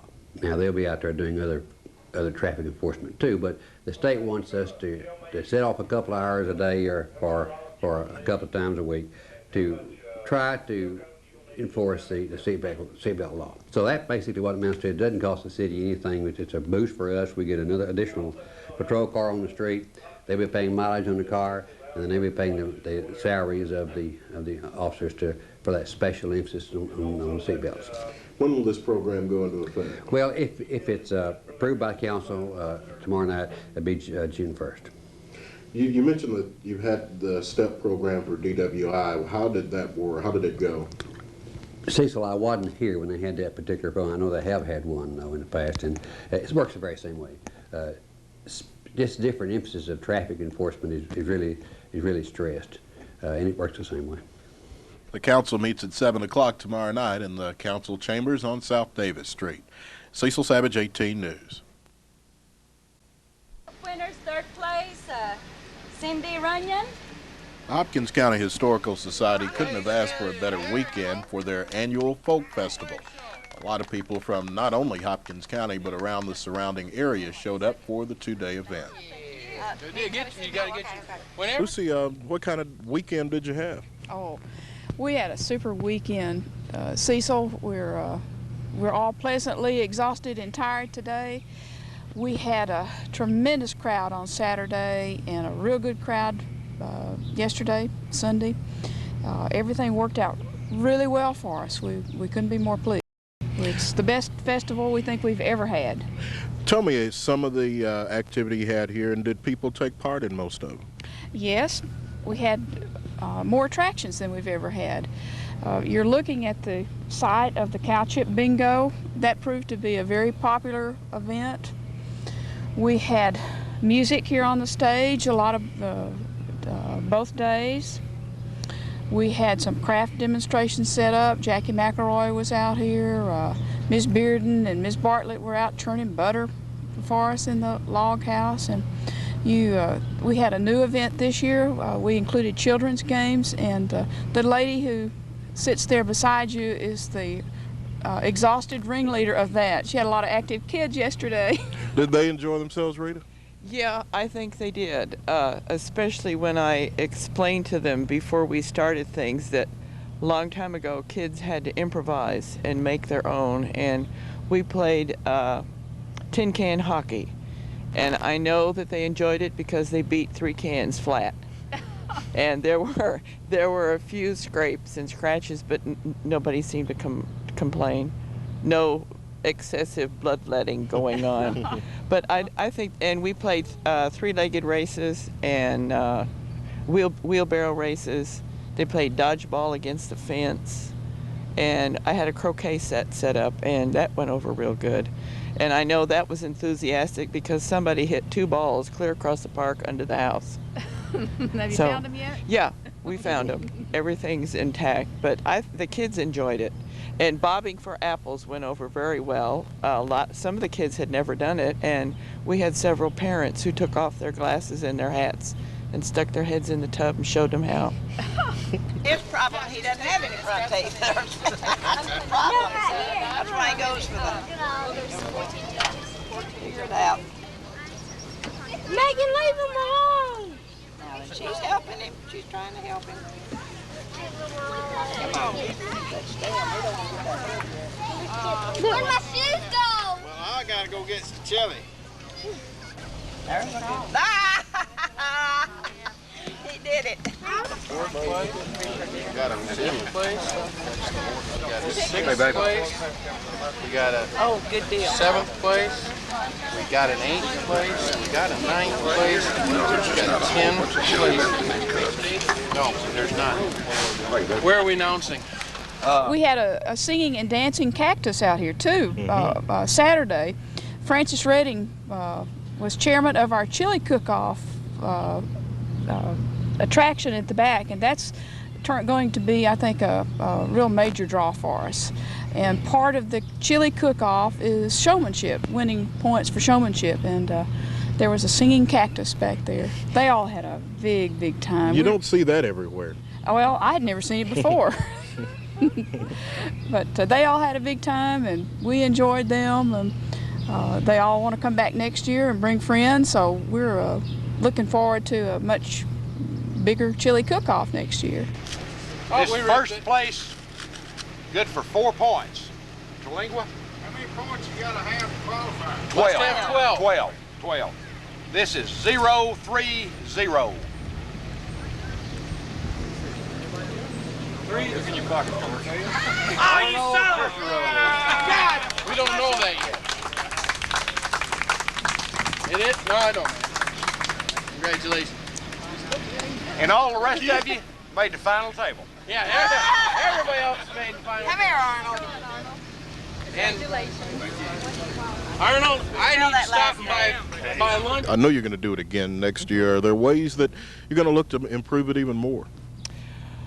Yeah, I would like to have more along the lines of the kids' games. Of course, I'll need some help, but there are some other things that I've read of in books that I think kids would enjoy. And the fact that some of the parents participated with the apple bobbing tells me that it was well received, and I'd like to continue it. Where do you go from here, Lucy? A little rest and relaxation for the next day or two. We're already starting to plan our Christmas crafts in the park. Rita's going to chair that. We felt like one reason we had so much success with this event is because we started early on it. So we're going to try to do the same thing for Christmas in the park, which will be the third weekend of November. Mm-hmm. And Santa Claus is going to be out here along with lots of arts and crafts, handmade crafts, and we're got a lot of good ideas for that. It's kind of hard to think about Christmas when it's just now turning warm, but that's what we're doing. And we also, now that it's gotten quiet out here, want to invite people to come out and bring a sack lunch and enjoy our park. We're very proud of the way it's looking, the way we've been able to keep it up, and we want the public to come out and enjoy it with us. So they are welcome any day of the week to come out and bring a sack lunch. We've got a picnic table. We've got a few picnic tables. We're going to try to build some more, and we want the public to come out and see what we have. And there is a considerable amount to see. Cecil Savage, 18 Country News.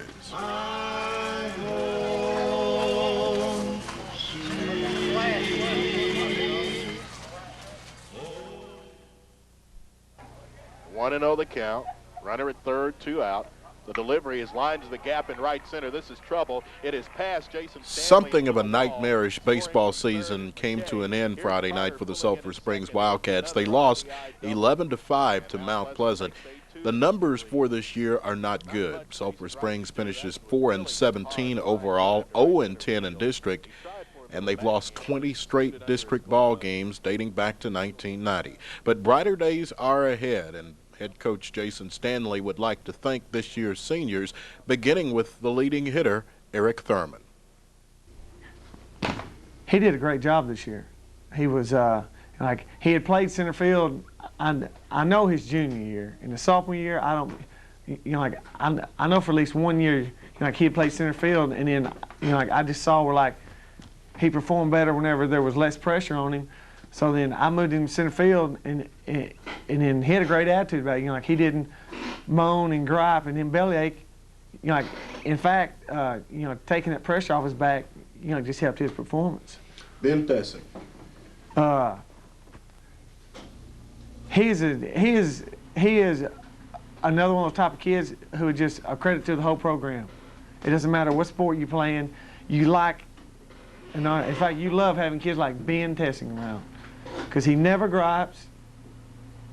If he ever has anything to say, it is not negative towards someone. After football season, he had shoulder surgery, and then so I moved him to first. But then, I just saw really his main place to help the team was, through DH, and then there for a while the season it was pretty rough, rocky road. But I knew that he could hit the ball, and then I stuck with him, and then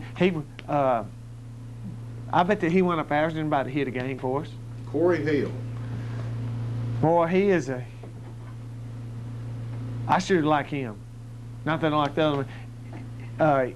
It was just, if every kid tried as hard, had the attitude he had, he was a quiet leader on the team. He said very little, but then, you know, like, after our game there, you know, at Mount Pleasant, you know, like, I just used him as an example to the junior sophomores coming back.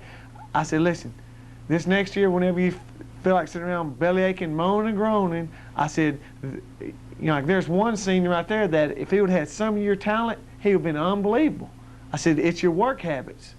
You know, like, he had some of that stuff. You know, like, he was not the fastest guy in the world, and you know, like, he would even laugh about it. But, you know, like, I don't know, he was another kid that was great to have around. Michael McKinney. Michael's a type that I think him sitting on the bench his sophomore and in junior year really hurt him, and he knows that because he's even told me that.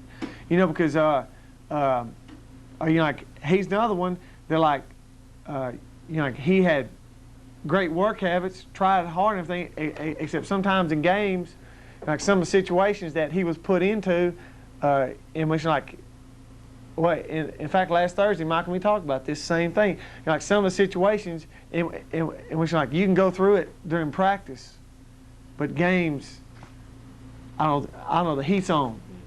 You know, like, thinking under pressure, and then, you know, like, I think in some ways they're like that. You know, that hurt him, but you know, Michael's a great kid. He will do well at anything that he wants to do. Lex Spencer. Lex is another one in which I wish I could have had longer. You know, again, you know, Lex will do well at anything that he chooses to do. And you got a good nucleus of people coming back for next year. And there's one other senior I want to talk about is Shane Allison, because Saturday we forgot to talk about. He was, you know, like, he was just out. Well, he broke his foot in the McKinney tournament, but you know, like, he was a go-getter. You know, like, each team needs about 2 or 3 of those just to keep. You know, like, he was hyper, always on the run. You know, like, you need 2 or 3 Shane Allison on any team. He has a good attitude. He tries, and then you're like, no, he doesn't have, like, the most athletic ability in the world, except he makes up for it through his hustle and determination. And you do have some people coming back that I know you're excited about. You know, like, really, if you get down to it, Kevin Brewer pitched well enough to win some district ball games.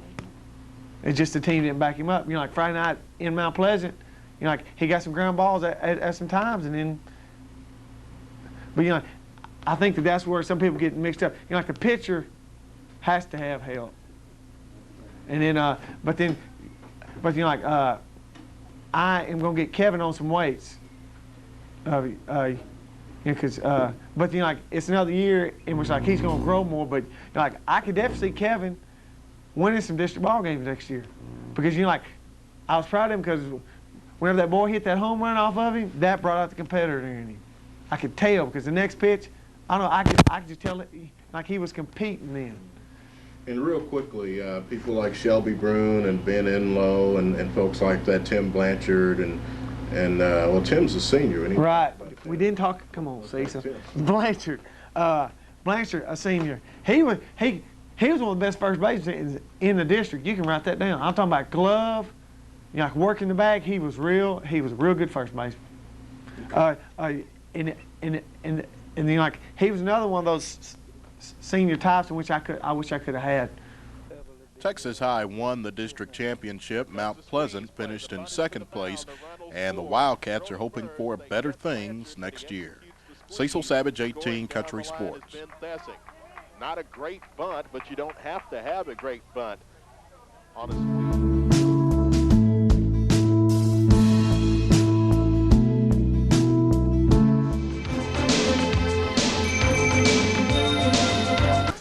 When you mention hospitals, most kids go into a panic. They picture doctors with long needles and them having to take medicines that they just know they're not going to like. Well, at Hopkins County Memorial Hospital, they're trying to ease the fear of children visiting the hospital. Today, they invited some kindergarten students from Como-Picton and Bowie Elementary School in Sulphur Springs for a look-see.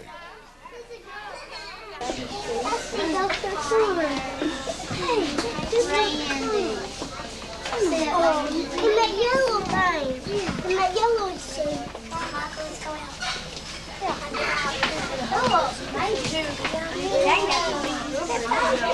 What is this designed to teach the kids? It's designed to help the children too. So if they have to come into the hospital, they will not be frightened of the situation. They'll know what to expect, the different aspects, the emergency room, the different treatments that are given here in the hospital. Will they be touring the entire hospital? They will be touring mainly the first floor. They went to the nursery, and then they went to the x-ray department. Went to the lab. They went to the emergency room where they're at now. Then they will go outside and they will meet Officer McGruff, the crime-fighting dog, and then they will tour the ambulance. They'll come back in. We'll take them downstairs, and we have, in the classrooms, we have the GI lab set up and a respiratory lab set up. Let's see, and day surgery. So in case that something happens, they will know what to expect in those situations. And then we will take them to the cafeteria for milk and cookies, and the milk was donated by Cavill, which we want to thank. Well, is there one particular aspect of the tour that they really seem to get excited about? Well, it seems like they have loved the baby so far, and they all want to ride the elevators. They love the elevators. Sometimes we'll do them if you have a broken rib to see where it's broken. These are ribs through here, and this black stuff is what your lungs look like. Does anybody know what this is across here? Does anybody know what those are? Those are collarbones. That's right. Sometimes little kids fall off the monkey bars and break those. That's right. Here, these teeth. See how it looks different from the others? It should look just like this, but you see it's like it's not. Well, you guys want to see some germs? You ever had a sore throat or earache? Sometimes we do cultures. They're called cultures, and it shows the doctor what kind of germs they are. Sometimes when you get hurt really bad, you lose your blood, we have to give you blood. Kathy's got a sack of blood. This is how our blood comes.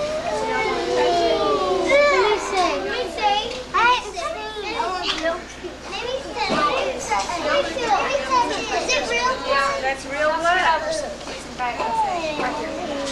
Baby, y'all move it around this way. Now see it? Where'd you get it from? Where'd you get it from, Katie? Where did you get it from, people? How did you get it at? They put a needle in their arm and it just runs into the bag. And when the bag's full.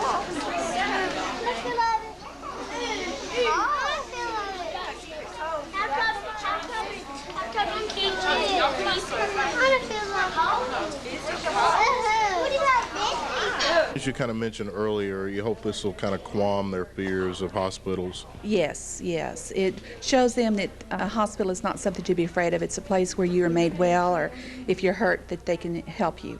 Will you be doing this most of the week? Yes, all week. These are Band-Aids.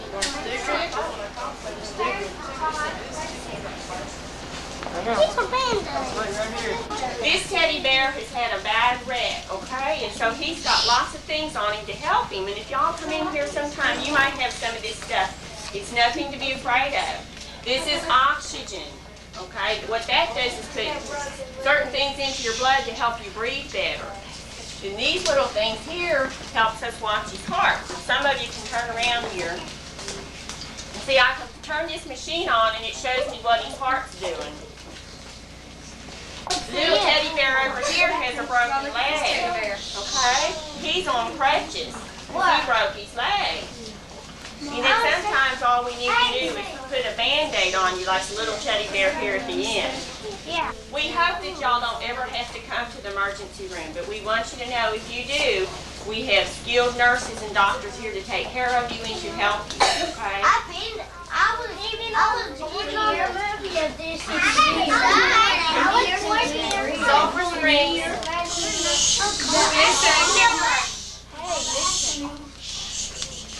Sulphur Springs has something new, and it's called 911. Have y'all ever watched Rescue 911? Yeah, I did.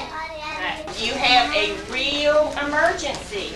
If your mommy and daddy are hurt and they won't talk to you, or if you ever get lost and can't find your way back home, you can call 911 and they will help you. No, honey, it's not. I never thought about it. But remember, you only call that for a real emergency. If you call that for the fun of it, you can get in trouble with the police. So you only call when you have a real emergency, like mommy or daddy or sister, brother's hurt, and you can't get them away. or you get lost, or you have a fire, okay? So remember 911. I'm gonna be a fireman when I grow up. You are? Well, maybe I'll see you someday. It's hard. Do y'all have any questions? I'm gonna be a milk driver. Cecil Savage, 18 Country News. Got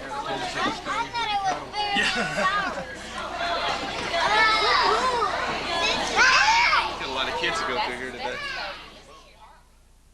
It seems that Americans are obsessed with being healthy and fit. There are a number of diet plans out there, but which one is right for you? At Hopkins County Memorial Hospital, they're saying whatever diet you choose, make sure that you're medically supervised.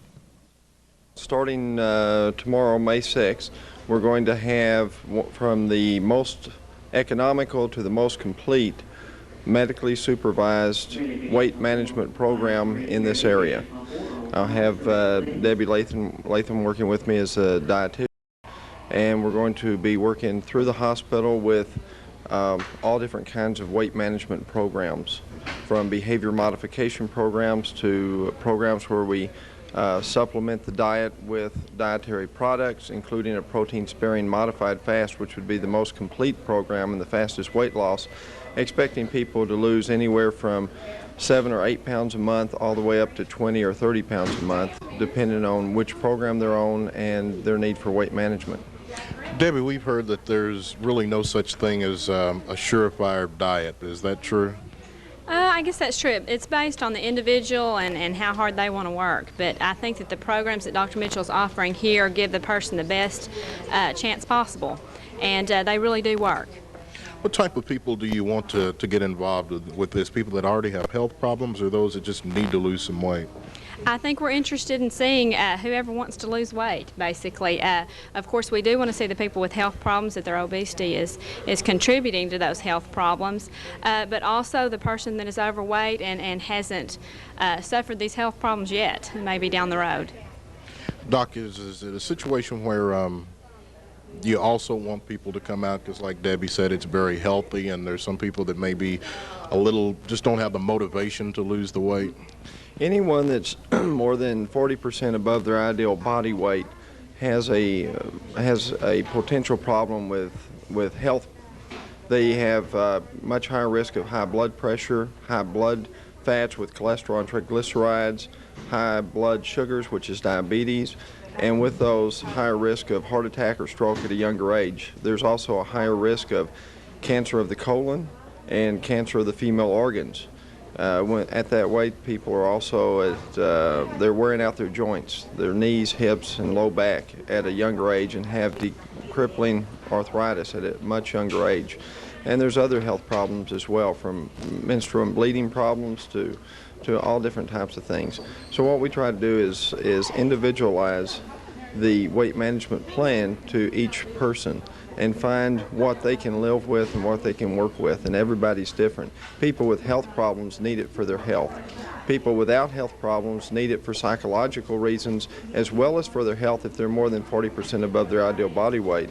But anybody that's trying to lose weight and is concerned about their weight, we're here to help them. And if they've got a image problem and anorexic tendencies, we're here to help with that also.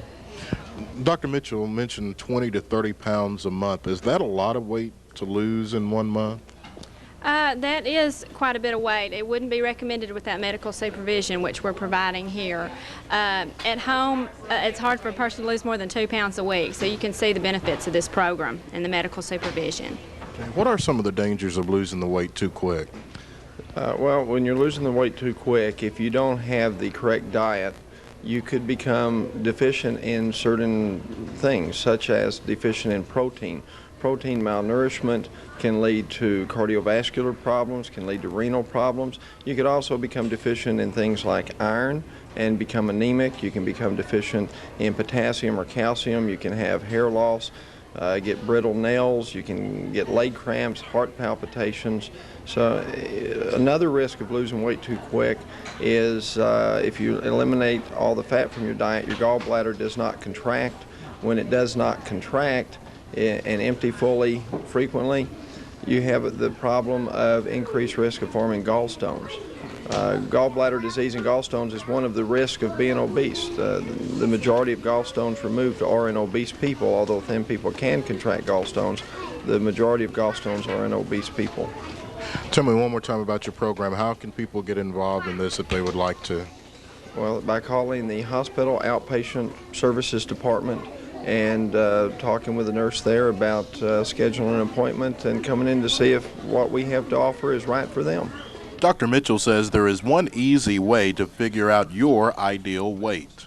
Tell you how people could calculate their ideal body weight and their weight range to be in. For a woman, she would give herself 100 pounds for the first 5 feet. There's a real simple explanation based on more complicated mathematical formulations based on percent body fat. 100 pounds for the first 5 feet. For every inch thereafter, she adds 5 pounds. So that, for example, a woman that's 5'4", 100 pounds for the first 5 feet, 5 pounds per inch thereafter. 4 times 5 is 20, so she'd be 120 plus or minus 10%. So 120 plus or minus 12 pounds would be her weight range. So her maximum weight would be 132. Okay? That actually makes sense. Okay, for a man, we'll give him 106 pounds for the first 5 feet, and then 6 pounds per inch thereafter, plus or minus 10%. So I should be, at 5'8", I should be somewhere in the neighborhood of 150 to 60, something like that. Correct. 5'8" would be 106 pounds plus 6 times 8. 152. So 152 plus or minus 15 pounds. And I'm trying to get there. Cecil Savage, 18 Country News. Soccer Association has a big tournament coming up, and we talked to the president, Al Smith. Cecil, this is the 9th annual Dairy Festival soccer tournament that we're having this year on May 9th and 10th. The games start at 9 o'clock Saturday. The finals will be 11 o'clock on Sunday. The age groups that we have out there are going to be from 7 years old up to 14 years old. We have several divisions. We have the under 8 division, under 10, under 12, and under 14 divisions. Have 32 teams coming from all over the North Texas area, Dallas, the Colony, got some coming from Tyler, Greenville. It's going to be a lot of fun. Sounds like you're going to have a lot of kids involved in it. We have, well, here in Sulphur Springs, we have over 300 kids each year that are playing soccer out with the Soccer Association.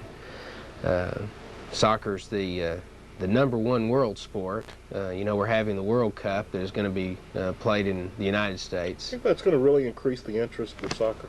I think it is. I think as the national media pays more attention to soccer, I think people are going to start seeing how enjoyable the game is to watch. There's always something going on in soccer. It's not a stop and start kind of game the way football is or the way baseball is. The ball's always moving. It's nonstop action for an hour. The little kids play a little bit shorter periods of time. And it's just a real enjoyable game. It's a fast game to watch. And the emphasis is on more on the good play as opposed to the scoring. Of course, the only way you win is by scoring, but the real emphasis for the spectator is watching the good play. Speaking of spectators, for those that would like to come to this particular tournament, will there be a fee for parking? And it's absolutely free. We'd encourage everybody to come out, especially folks that are thinking about getting their kiddos into the soccer program next year. The soccer pavilion and soccer complex is located right behind Grocery Supply, just on the other side of the railroad tracks from Grocery Supply on Highway 19 going towards the north from Main Street. We have ample parking. We're going to have a great concession stand out there. We're going to have some real unique t-shirts that we have every year for the Dairy Festival that among the soccer tournament group have become quite a collector's item each year. And we're going to have, hopefully we're going to have a great day, great 2 days. Will you have trophies? We'll have trophies that will be awarded to the participants, the winner and the runners-up in the under 10, under 12, and under 14 age groups. All of the under 8 participants will receive what we call a participation trophy. The under 8 kiddos play on a little bit smaller field They're a little bit younger, and we want to encourage them to keep going, so they'll all get something. Tell me about this radar speed shooting contest that I've heard about. Well, that's something that we've done in years past. We haven't done it the last couple of years, but we decided to bring it back. And actually what we do is we set up a goal, and we set up a man with a radar gun, just like you would see with a police officer, behind the goal. And you set the ball out on what's called the penalty kick line, which is about 15, 20 feet away from the goal. And the contestant then kicks the ball as hard as he can into the goal. And we're going to be awarding prizes in age groups up through 14, and then we're going to have an open class for the adults, and we're going to give away trophies for the fastest kicker. Sort of like when you go to a baseball park, they have a radar gun for the fastest pitch. Similar, very similar. Food concessions will be open? We'll have a very good food concession stand this year. Hamburgers, hot dogs, it's all going to be moderately priced, readily available, lots of soft drinks, coffee if it gets a little cool, hot chocolate, that kinds of thing. I guess this the association really couldn't survive without the contribution of businesses and other people around town, could it? Cecil, we've been so blessed with the business community in this town. They really make our soccer association for us. The kids, when they play each year, they pay an entry fee to play, but really the only thing that their entry fee to play covers is their insurance costs and their uniforms. And the entire rest of the budget for the Sulphur Springs Soccer Association comes directly from their sponsors. And that's why we always have made it a habit that our soccer teams in Sulphur Springs don't have their own individual names. They use their sponsors' names. And we prominently display them on the uniforms, and we also have a sponsor board that we keep up at the soccer field. Do you want citizens from around town and the county to show up to really support these kids and show that they're behind them? That'd be great. We'd love to see everybody come out, get kind of a taste of what we're going to be seeing when the World Cup comes to America, see some talent. We've got some incredible talent here in Sulphur Springs. Of course, you know, it's no surprise, Mark Sevier, our #1 kicker this year, was off of our soccer team. We also have an ex-Sulphur Springs soccer player and Sulphur Springs football player who's now doing real well in the junior college ranks. Our under-10 group that's coached by Billy Alexander from over at Ocean Spray went to what's called the Tournament of Champions in the fall of this year, and out of the entire North Texas area got 2nd place. So we've got some real talent playing soccer here in Sulphur Springs, and yeah, we'd love to see the people come out and watch them and support them. Sure would. Cecil Savage, 18 Country News. I kind of skipped over. I'm Sergeant Rex Morgan with Sulphur Springs, Hopkins County Crime Stoppers. Crime Stoppers will pay up to $1,000 for information leading to the arrest and indictment of the person or persons responsible for the vandalism which occurred at the Precinct 3 Commissioner's Barn located in Dike, Texas, sometime during the night of May the 4th or early morning hours of May the 5th. Some unknown persons entered the compound at the location and turned on a valve to a 500-gallon overhead storage tank of diesel. The entire contents, being 500 gallons of diesel, ran onto the ground and out of the compound onto the public roadway. If anyone has information indicating the person or persons responsible for this crime, they can call Crime Stoppers at 885-2020. They do not have to give their name, just their information.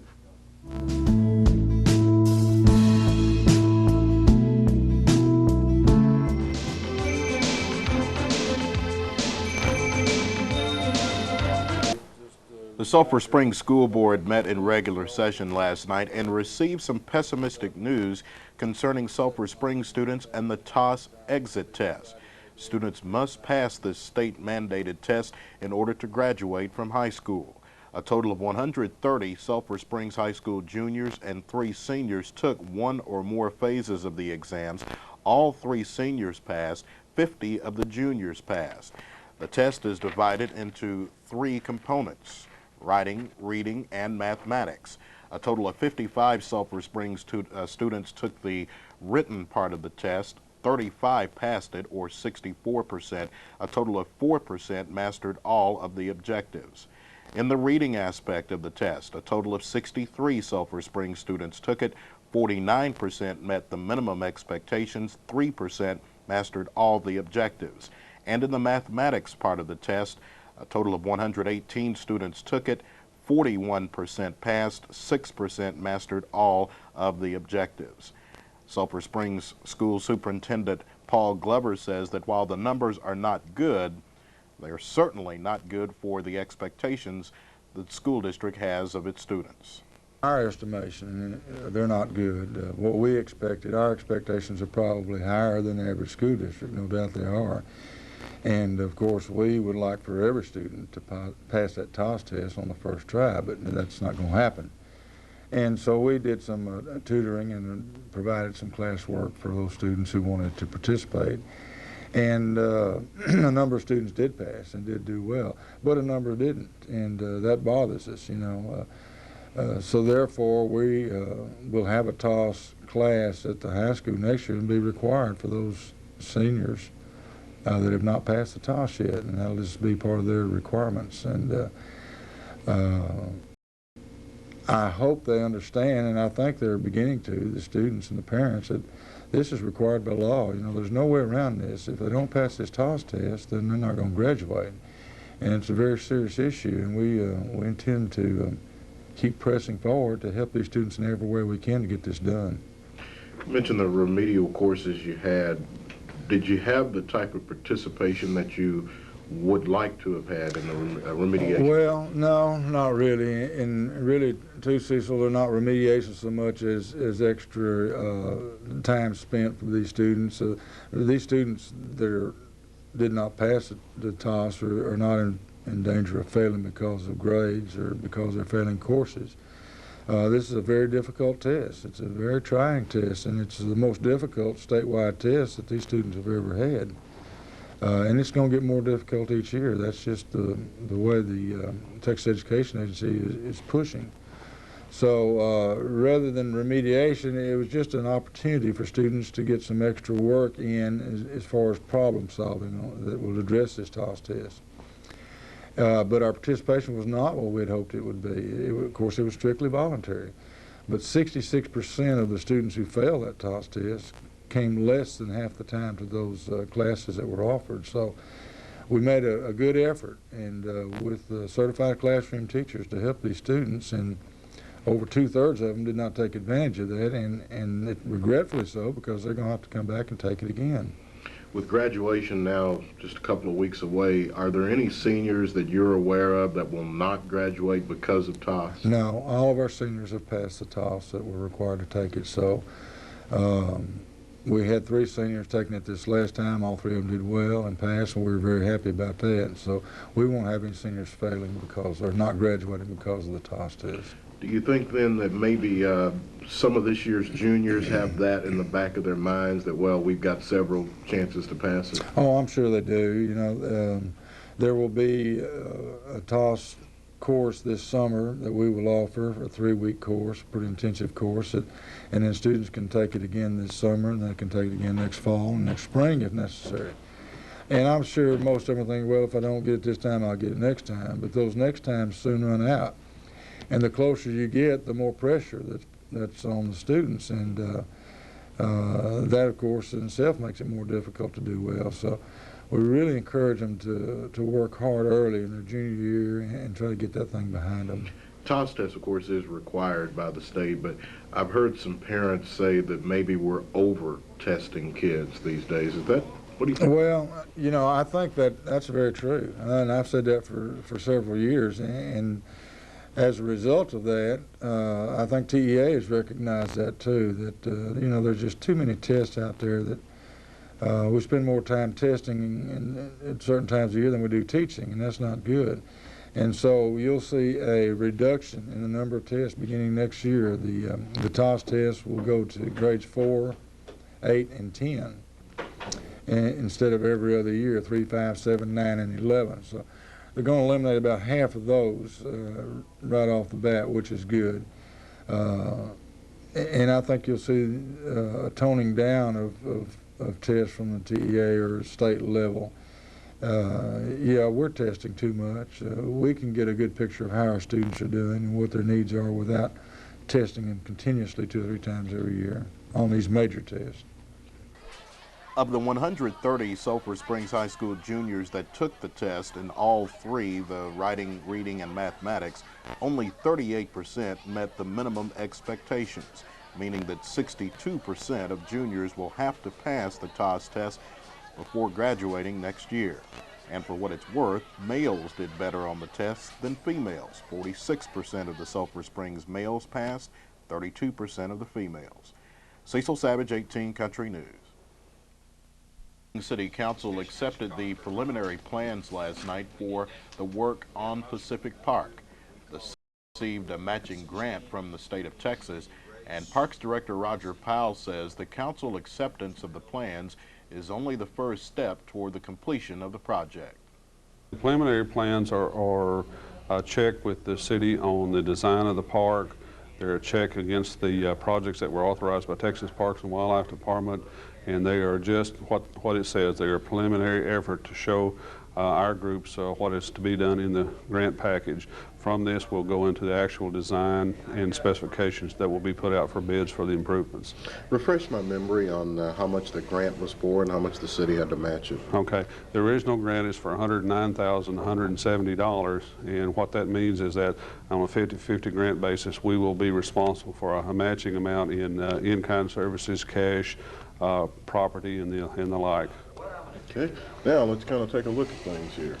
Okay, the major improvements will be to install this half-mile jogging and walking track that goes all the way around Pacific Park.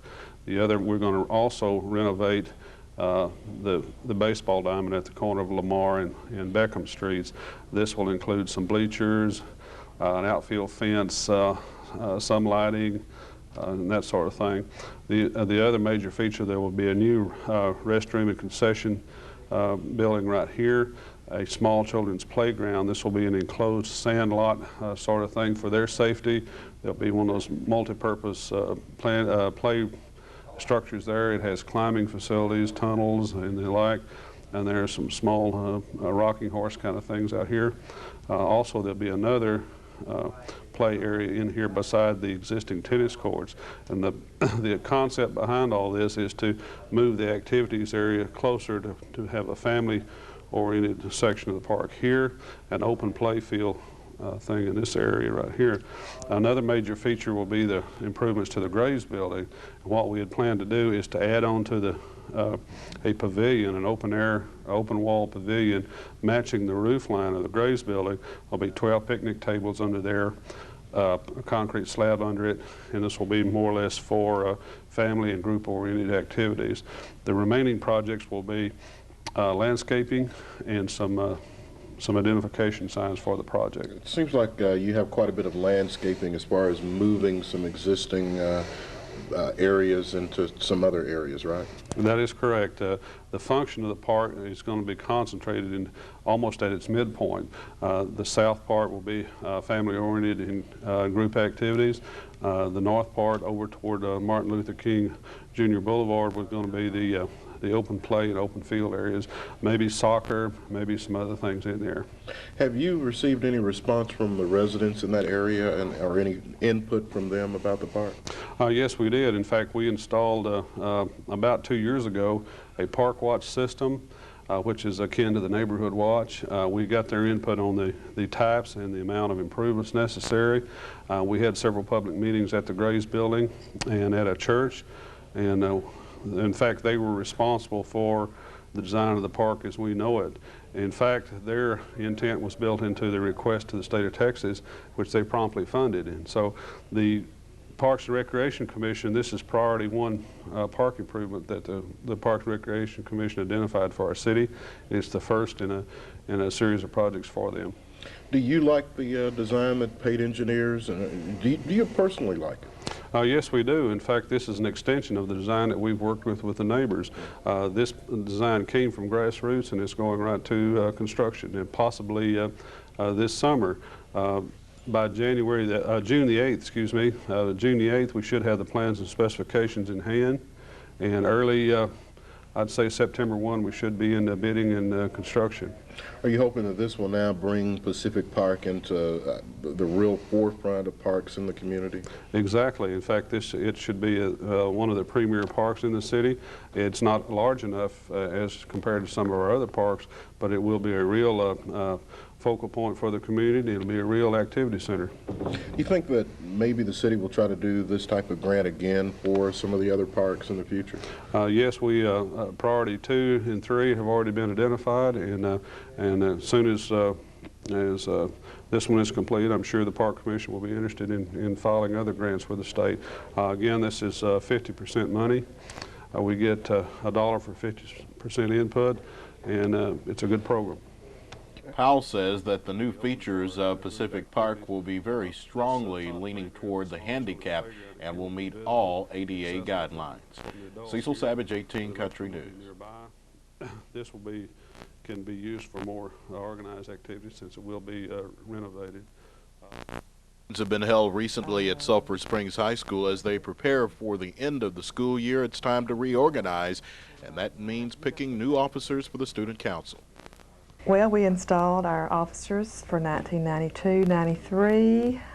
They are Lance Larry, President, Matt Young, Vice President, Deanna Darr, Secretary Treasurer, Sarah G., Reporter, and Tamara Worsham, Parliamentarian, plus representatives, 10 representatives per class were also installed. Now, I know you had elections for some of these, and I understand there were some heated races up there as well. Well, yeah, the officer elections always get more heated because they are the real leaders. They campaign more. We have the officer rally where the students come and listen to each of the candidates speak, and then they make their voting choices during the lunch periods that day. Is this a good group? Oh, excellent group. Of course, we have a good group every year. It seems to be that way. When you've got student council kids, you've got the cream of the crop anyway, and they are the ones that want to serve and are elected by popular vote, however. And then we also have another program for those students that run but don't get elected, or any other student, even though they didn't run in the race. If they want to be a member of student council, we have what we call a work-on program, where they can become members by earning a certain number of points in a 2-month span. They earn points by attending meetings, doing projects and activities and things for the council and the school. And we've had a number of students that do that. I think we had 11 last year that did that. I know a lot of your ex-student council members come back and kind of be a part or advise, don't they, the current council? Yeah, some of them do, and of course some of them go on and be in student government in college. And in fact, we were in Austin this past weekend with our 91, 92 officers to a state conference session for senior students that are college bound that want to get involved in student government at college. And of course, all 3 of our seniors went to that session. They were very interested in doing that.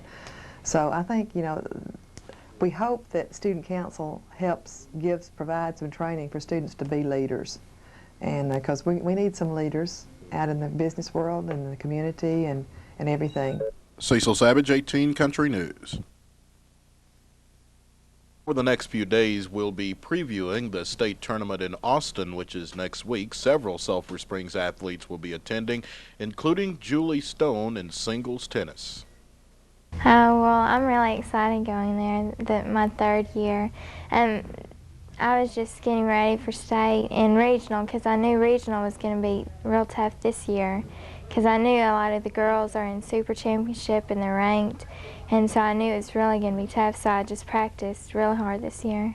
I don't want you to harp too much on yourself because I know you don't like doing that, but tell me a little bit about your rankings and so forth, state and nationwide now. Well, I'm qualified in super championship girls 18s, and I'm ranked 21 out of 49, I believe. And so there's also championship and then there's regular, so there's just a lot of players in Texas. So I consider myself as being okay. Are you continuing to get better, you think? Yes.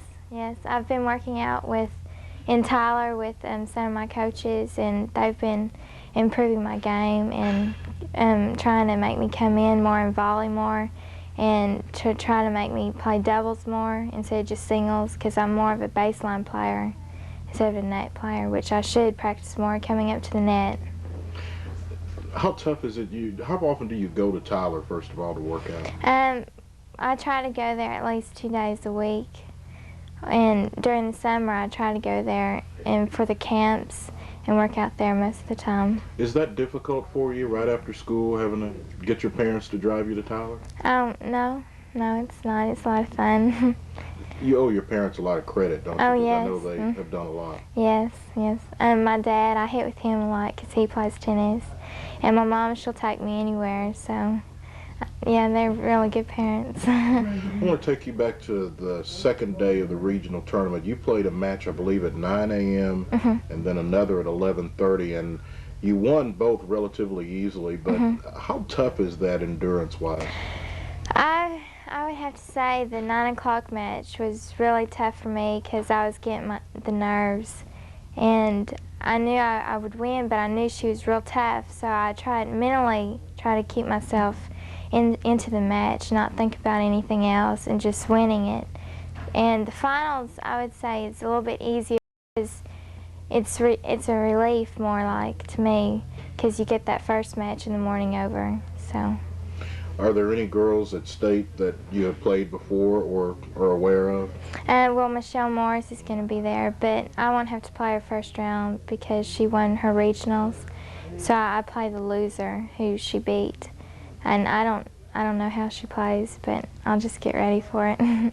How will you prepare for it, both mentally and physically? Are you going to step up your workout routine now? Yes, I'm probably going to go to Tyler more often this week, and mentally I think I'm ready, but physically I'll have to work on that more.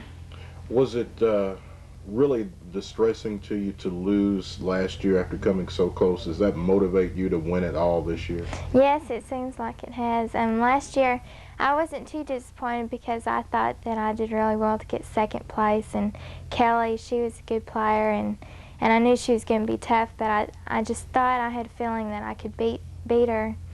But I think she played really well that day, but I think this year I have a chance, but it's still going to be pretty tough. Are you thinking about your goals after high school now? Do you want to continue playing tennis, maybe on professional level?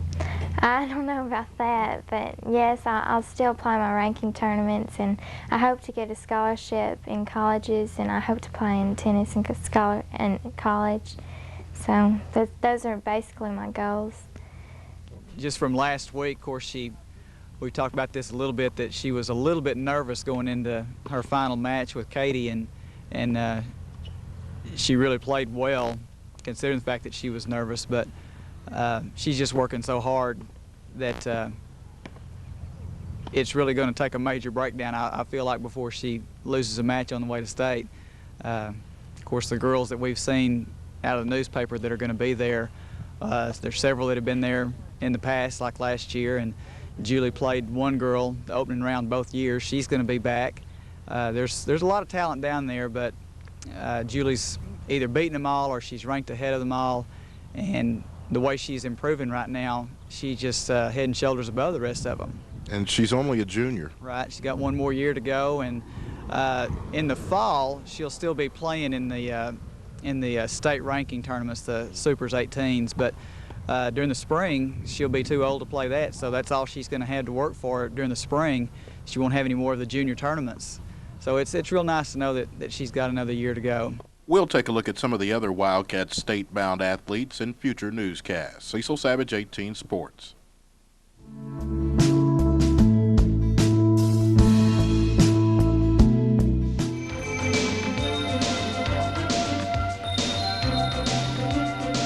Ready for a week of fun and fitness in Sulphur Springs. That's because Monday, Hopkins County Memorial Hospital will kick off their annual health fair.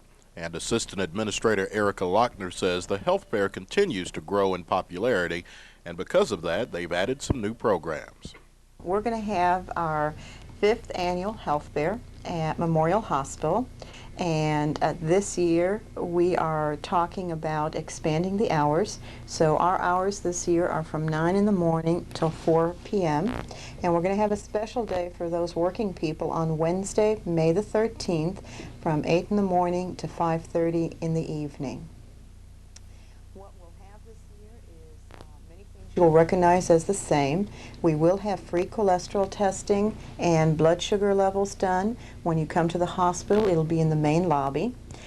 We will be giving free colon screening kits. Those kits are going to be available for anyone who is over 50 years of age. We will be doing free blood pressure testing and weight checks. We'll also, this year, something new is we're going to have a brown bag luncheon. If you don't know what to do at noontime, grab a brown bag lunch and join us here at the hospital.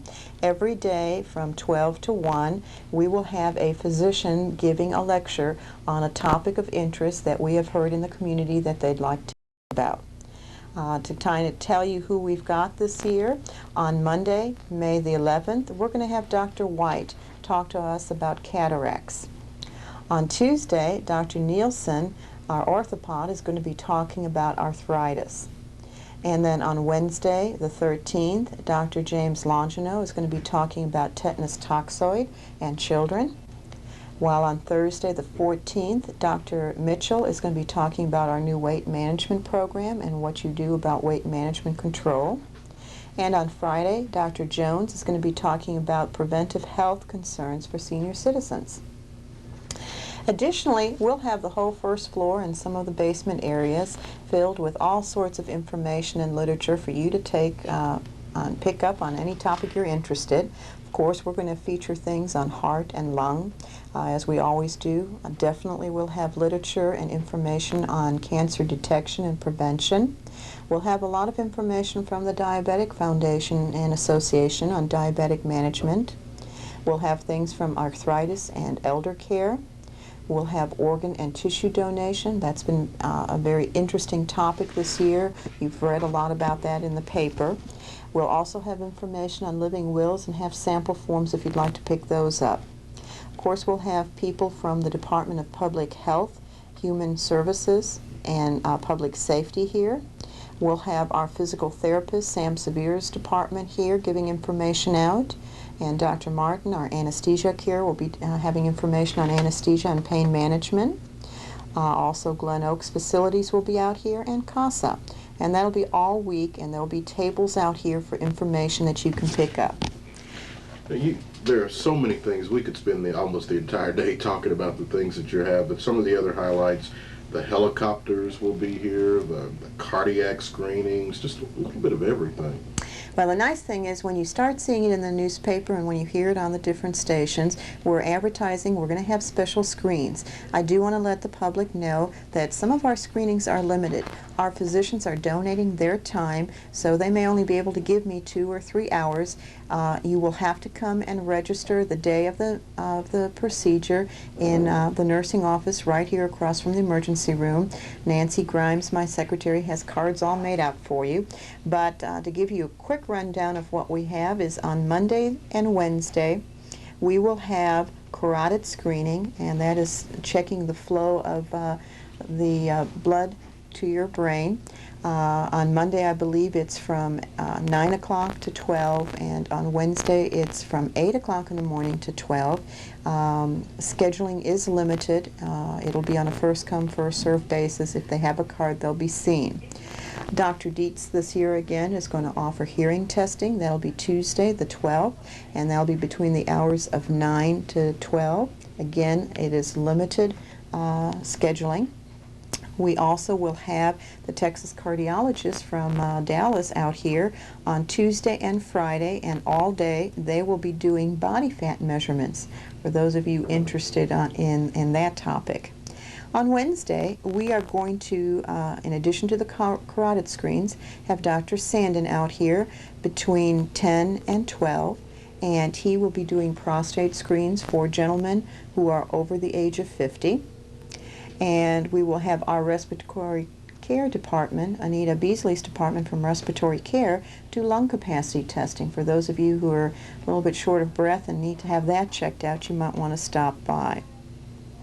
In the afternoon, from about 2:30 to about 5:30, Dr. White is going to do cataract and glaucoma screening. Again, we have limited schedules. It's going to be first come, first served basis. You must register with us. And then on Thursday the 14th, we're going to have Baylor out here, and their pulmonologist will be doing peak flow studies. This is a measurement of lung capacity for those of you who have breathing difficulties. And in the afternoon, Dr. Wyckoff will be here from 1 to 2:45, and he'll do prostate screens for male gentlemen over the age of 50. And then, as I've mentioned already, on Friday we're going to do some more body fat measurements from the Texas Cardiology Group. Different days we'll have different departments out. We have the Extension Service coming out. We'll have Child and Adult Protective and Disabled Services. We're going to have the children's screening testing again this year. We're going to have Texarkana's new Rehab Institute come out. They'll be here on Wednesday. As you've mentioned, we'll have the helicopters, various helicopters out here on Monday, Tuesday, and Wednesday. Our local hazmat team plans to be out here. Rex Morgan plans to do some crime prevention classes on Friday, and we have all sorts of lectures going on every day. You'll just have to look in at our schedule and see who's doing lectures on what. It'll be nutrition, diabetes, organ donation, AIDS, hand washing, mammography, breast exams. We just have all sorts of things going on. Come out and see us and have free tests. And I was going to say the only limit is the schedule. I mean, the amount of people that you'll be able to see, but it's all free. Correct. Okay. And it's all beginning Monday at Hopkins County Memorial Hospital. Cecil Savage, 18 Country News. Don Patterson defeated Delbert Tully in the race for Commissioner of Precinct 3 in the March primary. However, Mr. Patterson was not expected to take office today, but that's exactly what happened. A couple of weeks ago, Delbert Tully announced his resignation to go into private business, and today the swearing-in ceremonies were held for Don Patterson. I, Don Patterson, do solemnly swear that I will faithfully execute the duties of the office of Commissioner Precinct 3 of the State of Texas, and will to the best of my ability preserve, protect, and defend the Constitution and laws of the United States and of this state. I further solemnly swear that I will not directly or indirectly pay offer or promise to pay contribute or promise to contribute any money or valuable thing or promise any public office or employment as a reward for giving or withholding a vote at the election at which I was elected. I furthermore do solemnly swear that I will not be directly or indirectly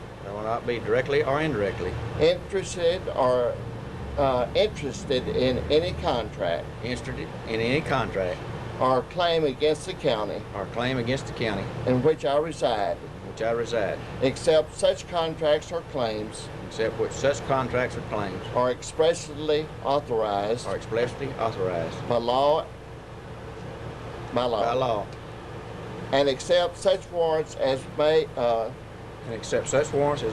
may issue to me as fee of office. So help me God. Congratulations. Thank you. Yeah, I can say it is a little bit earlier than I expected, but that's what I ran for, and I'm ready to go. What are some of the things you have in mind that you'd like to do? Well, of course, everybody's got a lot of ideas, but right now all the basic things I want to do is just get back to working, get back working with the people, and try to get our roads back in the best condition we can. We'll use what money we got to do it with. Notice that you've been coming to a few of the meetings. You think that's going to help you? You've been kind of in the swing. I think so. I think sitting in on the meetings and getting familiar with the fellow commissioners and the judge that has helped me out a lot. Patterson began work immediately. He went to Longview today to participate in a meeting of area commissioners, and then Monday will be his first commissioners court meeting. Cecil Savage, 18 Country News. Tuesday night, the Sulphur Springs School Board honored the valedictorian and salutatorian for this year's graduating class at Sulphur Springs High School. The valedictorian is Tricia N. Weisenbaker with a GPA of 5.43, and not far behind is salutatorian Joey D. Pickett. Her GPA a whopping 5.26. We had a chance to interview the young ladies, and if you don't know them, I think you're really going to like them. In middle school, in your 9th grade, they announced the top 10 in middle school, and when I was there, I got the first spot. And so it was kind of a goal, because you think, well, you can do it in middle school. Let's try and do it in high school, because it's very prestigious, and I always want to do my best, and I want to be the best, and so it's kind of what I set my goals for. Tell me about your study habits. Do you study? I study. I have to study. There's no way else. I mean, you have to study or you don't make the better grades. Some people are fortunate enough to just go in there and take a test cold, but I can't do it. I study the night before a test. I don't like cram either, you know. But you make sure you know the material. But I make sure I know the material, definitely. What about you, Joey? When did you start thinking about maybe this would happen? Well, actually, it was mostly a surprise because last year I always knew that I was in the top 10, but I never knew how close I was to being in one of the top spots. And last year somebody came up to me in one of my classes and said, well, congratulations. And I had no idea what they were talking about, but then I figured it out. And so, I mean, I was surprised when they told me for the first time, and mostly it's just been maintaining it this year. When you first started school, were you a bright child, say first, second grade? Well, I don't think I really realized it. I talked quite a bit, so that impeded my study habits when I was younger. But I guess right around 3rd or 4th grade, I was one of the unusual children because I enjoyed school. So. And same question I asked Tricia there. What about your study habits? Do you enjoy studying? Well, I'm one of the crammers. I don't really.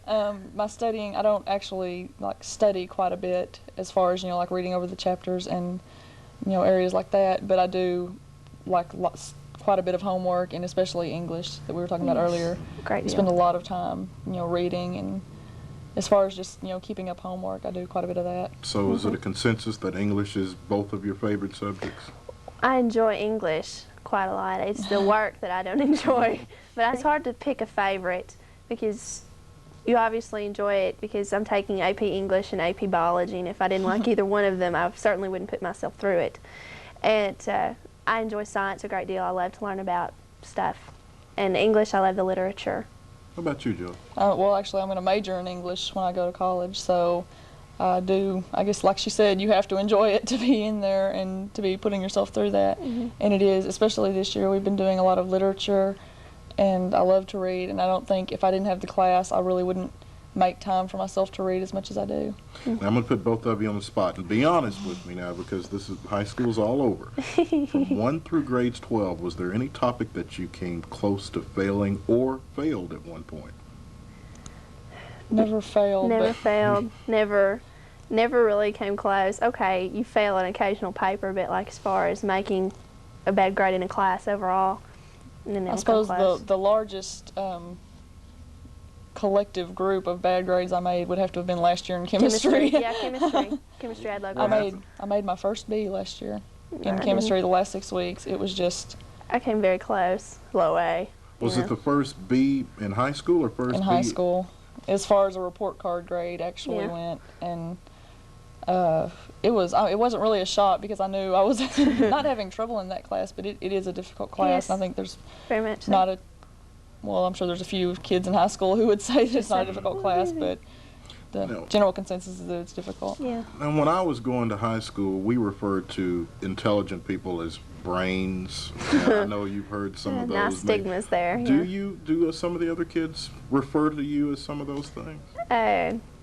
No, not really. I mean, if they do, they're joking, or they better be. And we also, well, our class is, I've heard several of the teachers say that we have an academically rich We're class. very intelligent So class.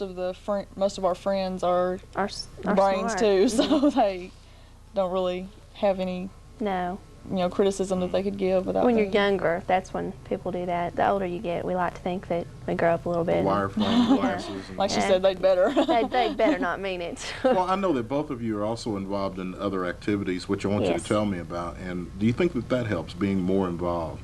Tricia? Yes, I do, because if that's all you did all the time, then I could see where the name might stick a little bit more. But I'm involved in the drill team. I'm a senior lieutenant. I'm involved in my church. I'm very active in my church. I do UIL poetry interpretation, which takes a great deal of time. I'm involved in FCA, National Honor Society, and I've been taking dance for 14 years. And so, I mean, it's spaced out. You don't have all your time to do schoolwork. And Joe, if I remember correctly, you were president of the National Honor Society. Yes, sir. And you also, there was some big award that you won or something. The NCTE, it was a National English Award, the National Council of Teachers of English Achievement in Writing Award. And that was, you nominate a few kids from your class to write for it. And they chose 700 out of the nation. I think there were like 40 in Texas. And that was, it arrived in the mail, and I didn't really know what it was at the moment. And then I carried it to school, and Miss Herman, our English teacher, she just went, "Oh my goodness!" And she was excited, needless to say. So. What about college? I'm going to Texas A&M University, and I'm very excited about that. What are you going to major in? Right now, I plan on majoring in political science with a minor in English. So yes, I do enjoy English. Okay.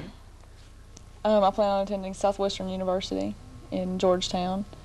And like you said earlier about, do you think that the activities helped you any? And I think that if you didn't involve yourself in activities in high school, that once you hit college or even just the real world, that I think that could be a downfall because you can't really just dedicate all your time to one thing. Who are your parents, and how much credit do you give them for your success? My parents are Donnie and Beth Weisenbaker, and I give them a great deal of credit. They've always been very supportive of me, and they've always just told me to do my best. And whatever I brought home, they assumed that was my best, and that they were proud of me for that. And so. And my parents were Josie and Sandra Pickett, and they were also, the support held a great deal with, my achievements. But also they allowed, because they realized how much time I had to spend. I was on the area finalists of volleyball team, and it was, they realized that I had to have a lot of time, for my, volleyball and for honor society and for my studying, and they made a lot of sacrifices themselves, as far as their time went, to allow me to do all that I needed to do. Let's look 20 years from now, when both of you are hopefully very successful and have your own families and so forth. What will being valedictorian and salutatorian, will it still mean a lot to you think, at that point? It'll be a great memory. I think it'll be a great memory. I'm very, very proud and excited. Sure. That's one of the things, I know that I've enjoyed it, and it's, given me, I take pride in it. And it's just, an honor that you're always going to remember. And it's something that you hope for your children, too. And kind of on that same topic, I know at the school board meeting they were mentioning both of you maybe someday coming back and giving an address. Would you like to do that? I'd do it. Yeah, I think it'd be fun. We'll see how this one goes first. Yeah, really. Let's see if I don't bumble through this one. So. Speaking of which, have you prepared your speeches for graduation? No, not yet. No. Well, I have AP tests this Friday and next Thursday, and so I'm kind of concentrating on that. It will be written a week before, so. I've had some things pop into my mind, and I'll just jot them down because I just give the greeting. It's not nearly as much clout as the actual speech will have, but I don't know. One gets the feeling that both of these young ladies will go on to make Sulphur Springs very proud. Cecil Savage, 18 Country News. Congratulations. I'm so proud of you.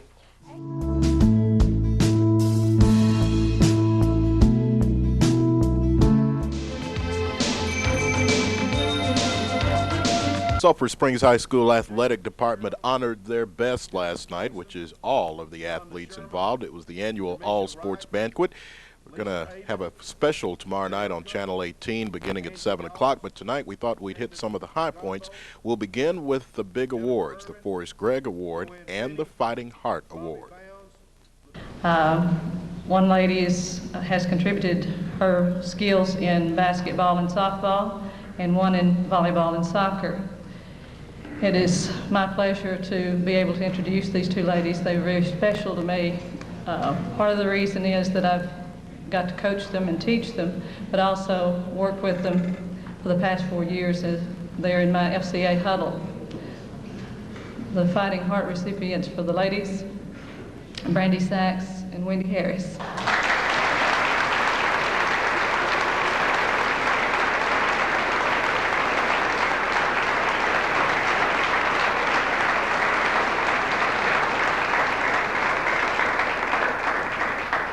One of the young men this year played football all year.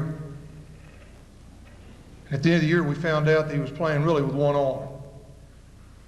Never once did he ever complain. Never once did he ask to come out of the game. And really was a shock to all of us just really how major his injury was. And then he was operated on and came back and again participated in the spring in baseball. The other young man was a man that was asked to move positions this year in football and asked to play really out of position for his size and his ability. And was a main cog this year in our offensive line. And in critical situations, we went behind him and several of his friends.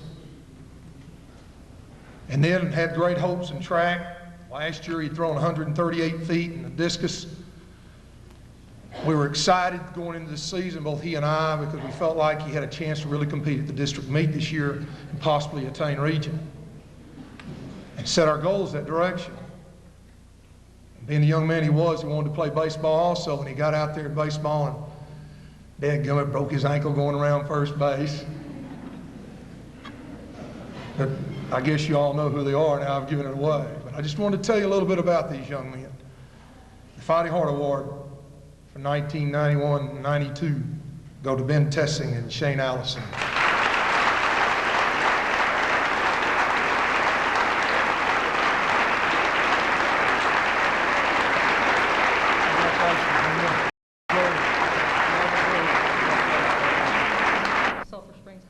Perhaps the most prestigious award given away was the Forrest Gregg Award, given for the former Sulphur Springs Wildcat great, now the athletic director at SMU. Next week to play volleyball at Washita Baptist.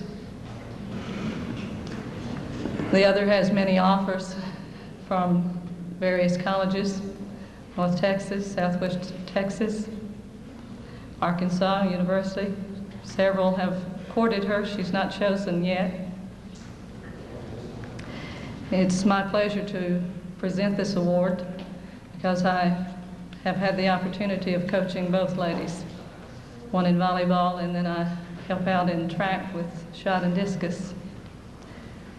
So I present to you Forrest Gregg Outstanding Athletes, Kelly Moody and Sheila Sims.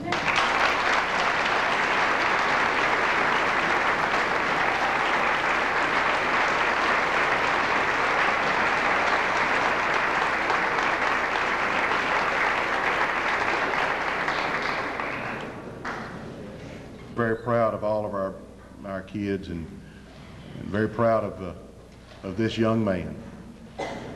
Going to one young man tonight, and he's a young man that everybody in this room really looks up to and respects.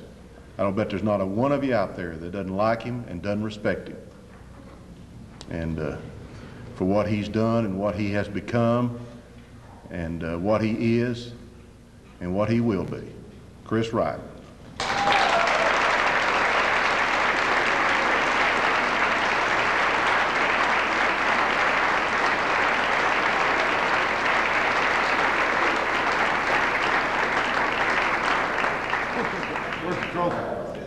This is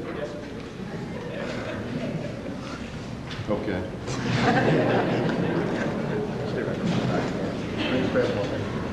These are only varsity athletes here tonight. When we get back on the News Notebook, we'll take a look back in the year in sports and remember how each team did in 1991-92. Seats in here this afternoon, and we're going to have many vacant. So I imagine we've got close to 400 here tonight. But these are just our varsity athletes. So what I did, we got some certificates. The All Sports Banquet is designed to recognize all of the athletes in the Wildcat program. Each coach last night introduced all of their players and talked about the teams. And without further ado, here we go. Melissa, you ready?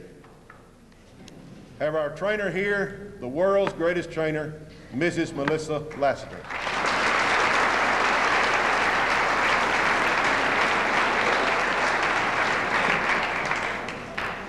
The first thing I'd like to do is to recognize all the student athletic trainers at Sulphur Springs High School. They've worked very hard to learn basic skills and to help me take care of the athletes. So these individuals, I really feel they really deserve a big round of applause because they're there at most of the events throughout the year and they very rarely get a break from one sport to the next. What I did on these awards, I put your name on there, I put football, and then I put what you did. If some of you did something, some of you, I put it on there.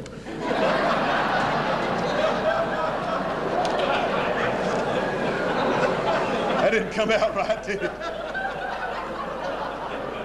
Football award this year goes to two very deserving players that were very instrumental in our championship season, Michael Hicks and Terry Mosley.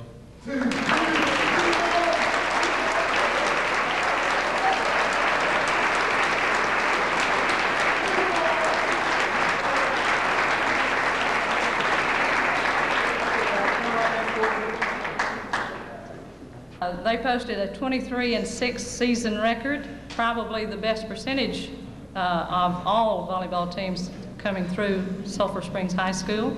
I know the best since I've been here, and this is my 11th year. Runners-up in district with a 7-3 record, and as runners-up, they've got to participate in playoffs. We won the by-district championship by beating Pine Tree.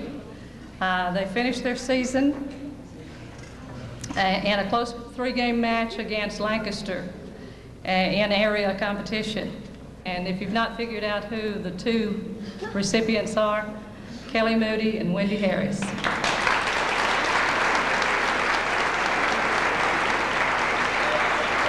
These guys and these ladies that I want to introduce to you, if you don't already know who they are, Wendy Wakeman, Charity Tessing, Tim Blanchard, and Corey Bob Bergen.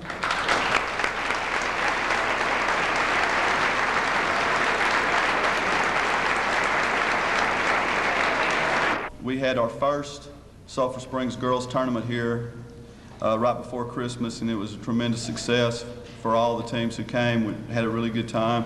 Our team was able to get 3rd place, and we lost to a Marshall team that was a real good team in the semifinals. We got 2nd in the McKinney tournament, and we won the Rockwall tournament. So we had 3 trophies in our 3 tournaments, which probably was, the highlight of our season. As I said, we finished 3rd in district, which is the best we've done in district since I've been here. And 20 wins is something that just not a whole lot of teams are able to say. The last 4 games of the year, we were in a position to challenge for a district championship. We were playing our best basketball. He went down due to an injury. We lost the last 4 games, and it really made me feel like, and the rest of the players, how important he was to us. And he is the most valuable player, the outstanding player on the basketball team. Terry, come up.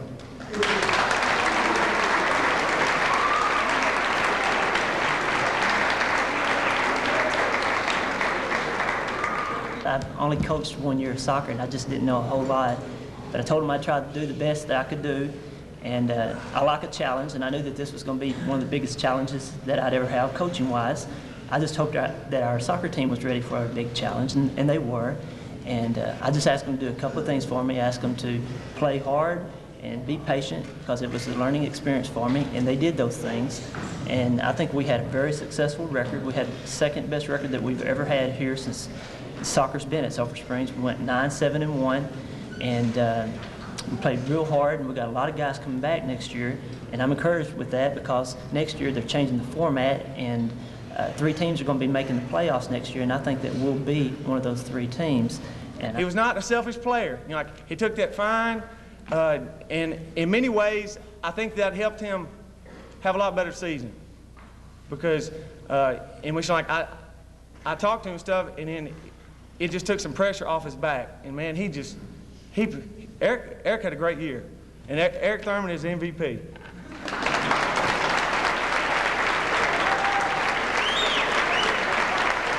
It's time to give the award for the outstanding girls golfer. We may have to change the name of that award next year, and I don't know if I'll even be able to give it away next year without just saying J.J. Rory.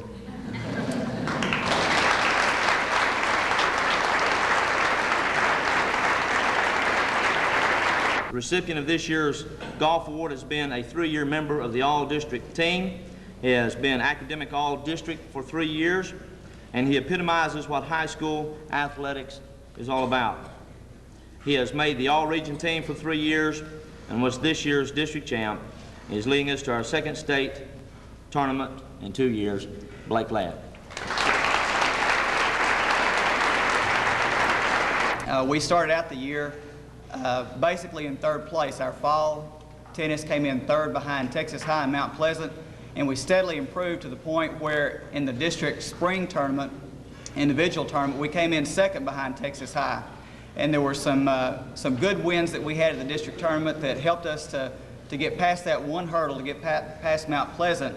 And it's the things that they did on their own, the hard work that they put in, that I believe did that for them. And they're a great group of kids. And She's never lost sight of her priorities, her family, her school, her athletics. She's never, ever lost sight of the fact that there's always improvement to be made, and she's always worked to improve. And I'm very proud of her, and don't forget her, because you're going to see her time and time again. And she's going to go to college and continue in her education, continue in her athletic endeavors. Special lady, Sheila Sims.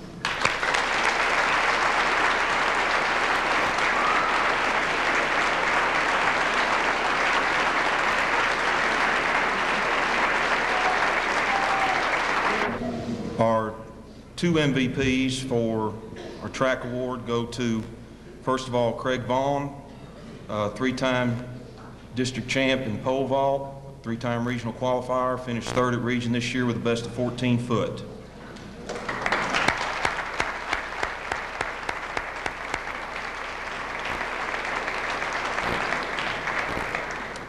Also goes to Chris Wright.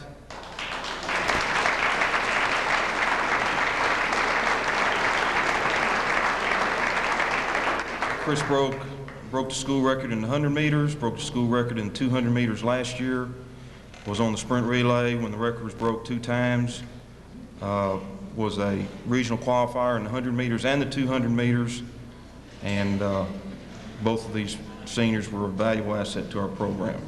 This year's MVP has been a varsity player all 4 years. She's one of the best RBI producers on the team. She's an excellent hitter. She plays outstanding defense. In fact, out of 31 chances this year, she's only made 2 errors at shortstop.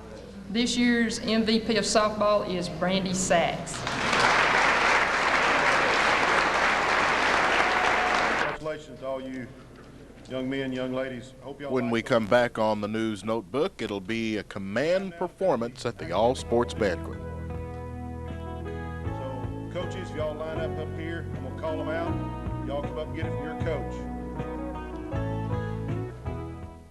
It's time in anyone's memory. There was some real Hollywood-type entertainment at the All Sports Banquet last night. Jason Wright, who plays football and baseball and does great impressions, performed before the big crowd. If you want to. All right, here he is, Jason. Let's do Coach Cameron first. Since, by the way, is Coach Cameron getting this Silence of the Lambs look these days, you know? Kind of getting that Hannibal Lecter look to him. Look at him here, guys. Let's go. Go ahead. Go ahead. Well, you know, we're all glad to have you here tonight, folks, and we just want you to enjoy yourself and get a full belly and everything. And we've had a good year, and, well, we're just going to look forward to next year also. And thank you, Session. All right. All right. Get the pants. Get the pants. All right. All right. Okay. All right, let's do, since he's right here, let's do Coach David Thomas, skits. All right. I can't stay in front of the microphone to do him, so. Wait, I'm glad y'all here.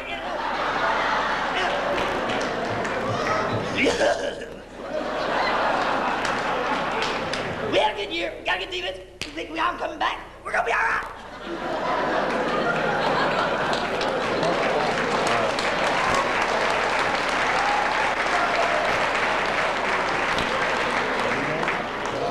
Okay.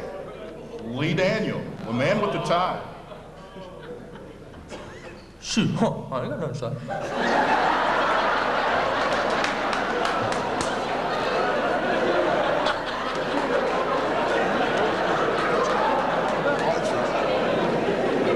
All right, up next, the new long arm of the law at Sulphur Springs High School, Coach David. No, it's not. It's Chuck King. Where's Chuck?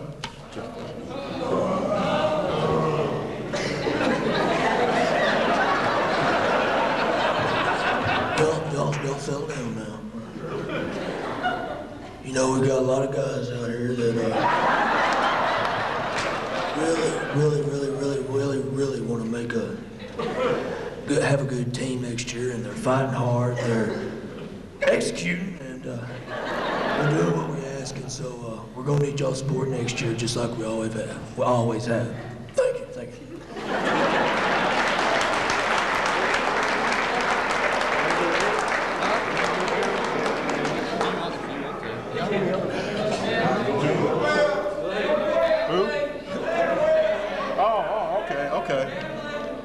All right, Dan Webb's not here tonight, but we love him, and here he is. Well, you know, Cecil,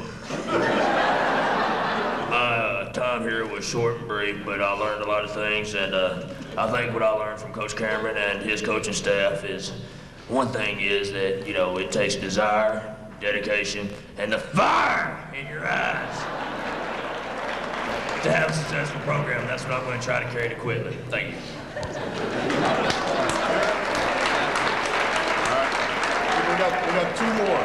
We got two more. Who? Oh, we're gonna get to him. Eric Thurman.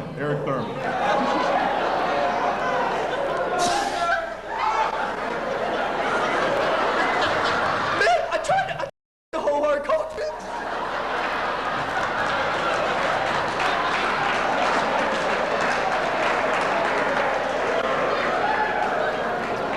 Eric, you want equal time up here? No, here. Okay, here we go. Finally, Coach Jason Stanley. Okay, listen up. No, seriously, listen up. We're gonna be all right, okay? No, seriously, y'all need to have y'all's uniforms in to me, okay? Seriously, we're gonna be all right. We're gonna have a good time, all right?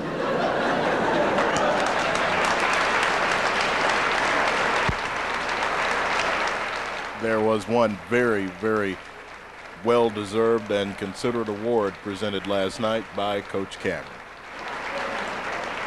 The thing I like about Sulphur Springs is that we're all Wildcats, and we're all a part of this. And last year we started a special Olympic award, so we're going to start that tonight. If I hadn't lost the deal, here it is.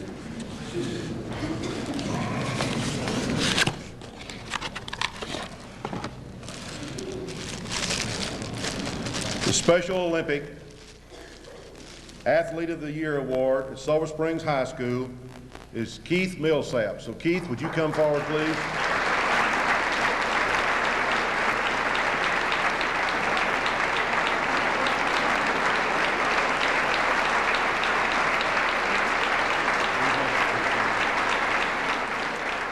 Don't forget to tune in tomorrow night at 7 o'clock for the entire Sulphur Springs High School all-sports banquet, including all of the athletes and, of course, the big Hall of Honor induction ceremonies. Cecil Savage, 18 Country News.